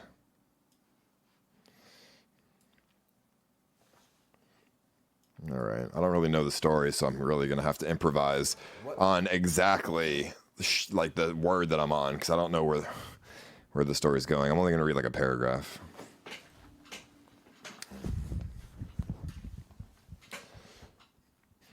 Coming from Washington and CNN, former National Security Advisor John Bolton has personal knowledge of relevant meetings and conversations that have not yet been discussed in testimonies thus far. As part of the impeachment inquiry into President Donald Trump, but he is still refusing to testify until a federal judge rules in an ongoing legal fight between House committees and the White House, according to his lawyer.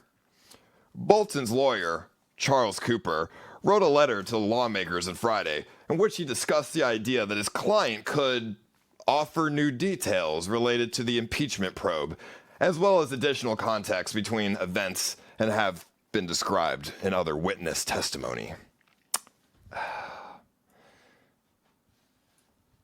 Just be sharp on everything. That's what I do. I'm just sharp on all my words.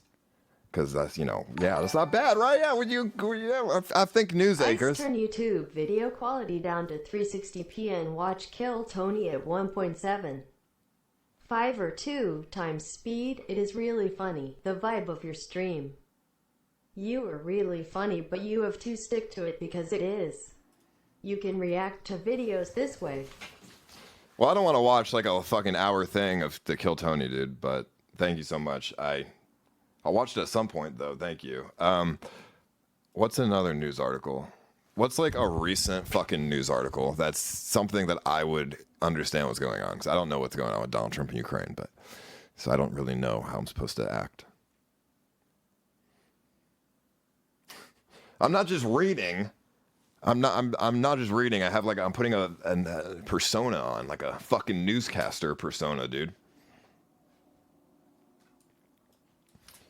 Vape flavor ban. Oh yeah, that's a good one.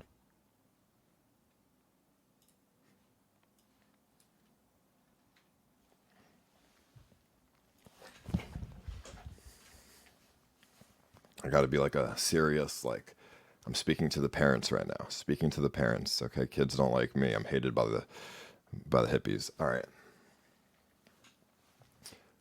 Federal officials announced Friday they discovered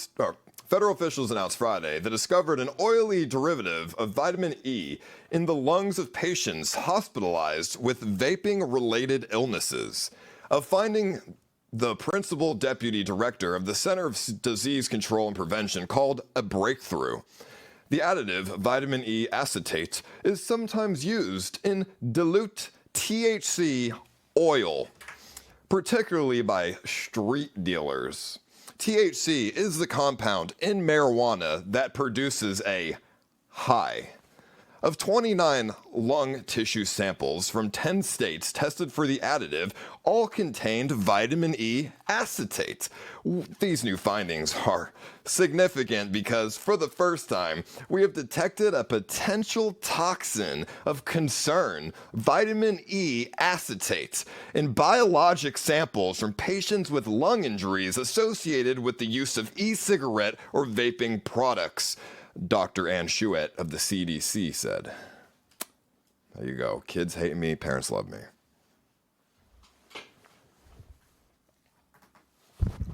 Let's go. Hey, the streaming thing don't work out. You'll see me on CNN reading about vape articles. That's funny. Sound like a crackhead. Hey. No, on a real note, is that actually good, or are you guys just, do I sound like a crackhead, or is that bad? Or do I sound like I'm trying too hard? I think that's how news anchors go. I think they're putting on a persona and like speaking in like certain ways, right?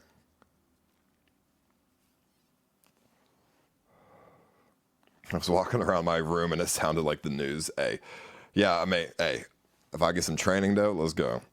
You'll see me on the next fucking, I don't know. I'll be fucking the voice actor for the Hulk or something, bro. In the next Avengers. Let's go.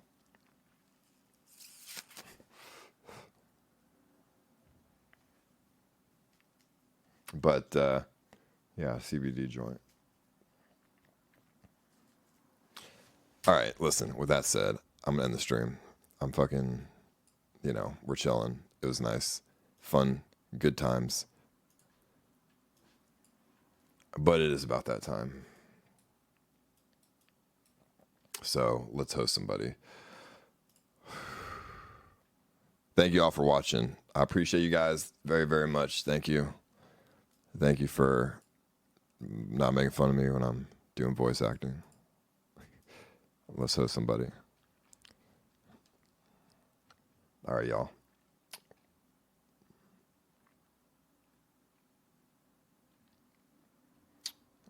Let's find somebody. Hold on. Last person we hosted with the music guy, he was good. Mr. Muggles or whatever, he was fucking good, bro. He was funny as fuck. Making his music. I watched that for a while. Okay. I'm trying to look at somebody that like maybe I know, but I don't know anyone here. So I guess I'll just host this one guy.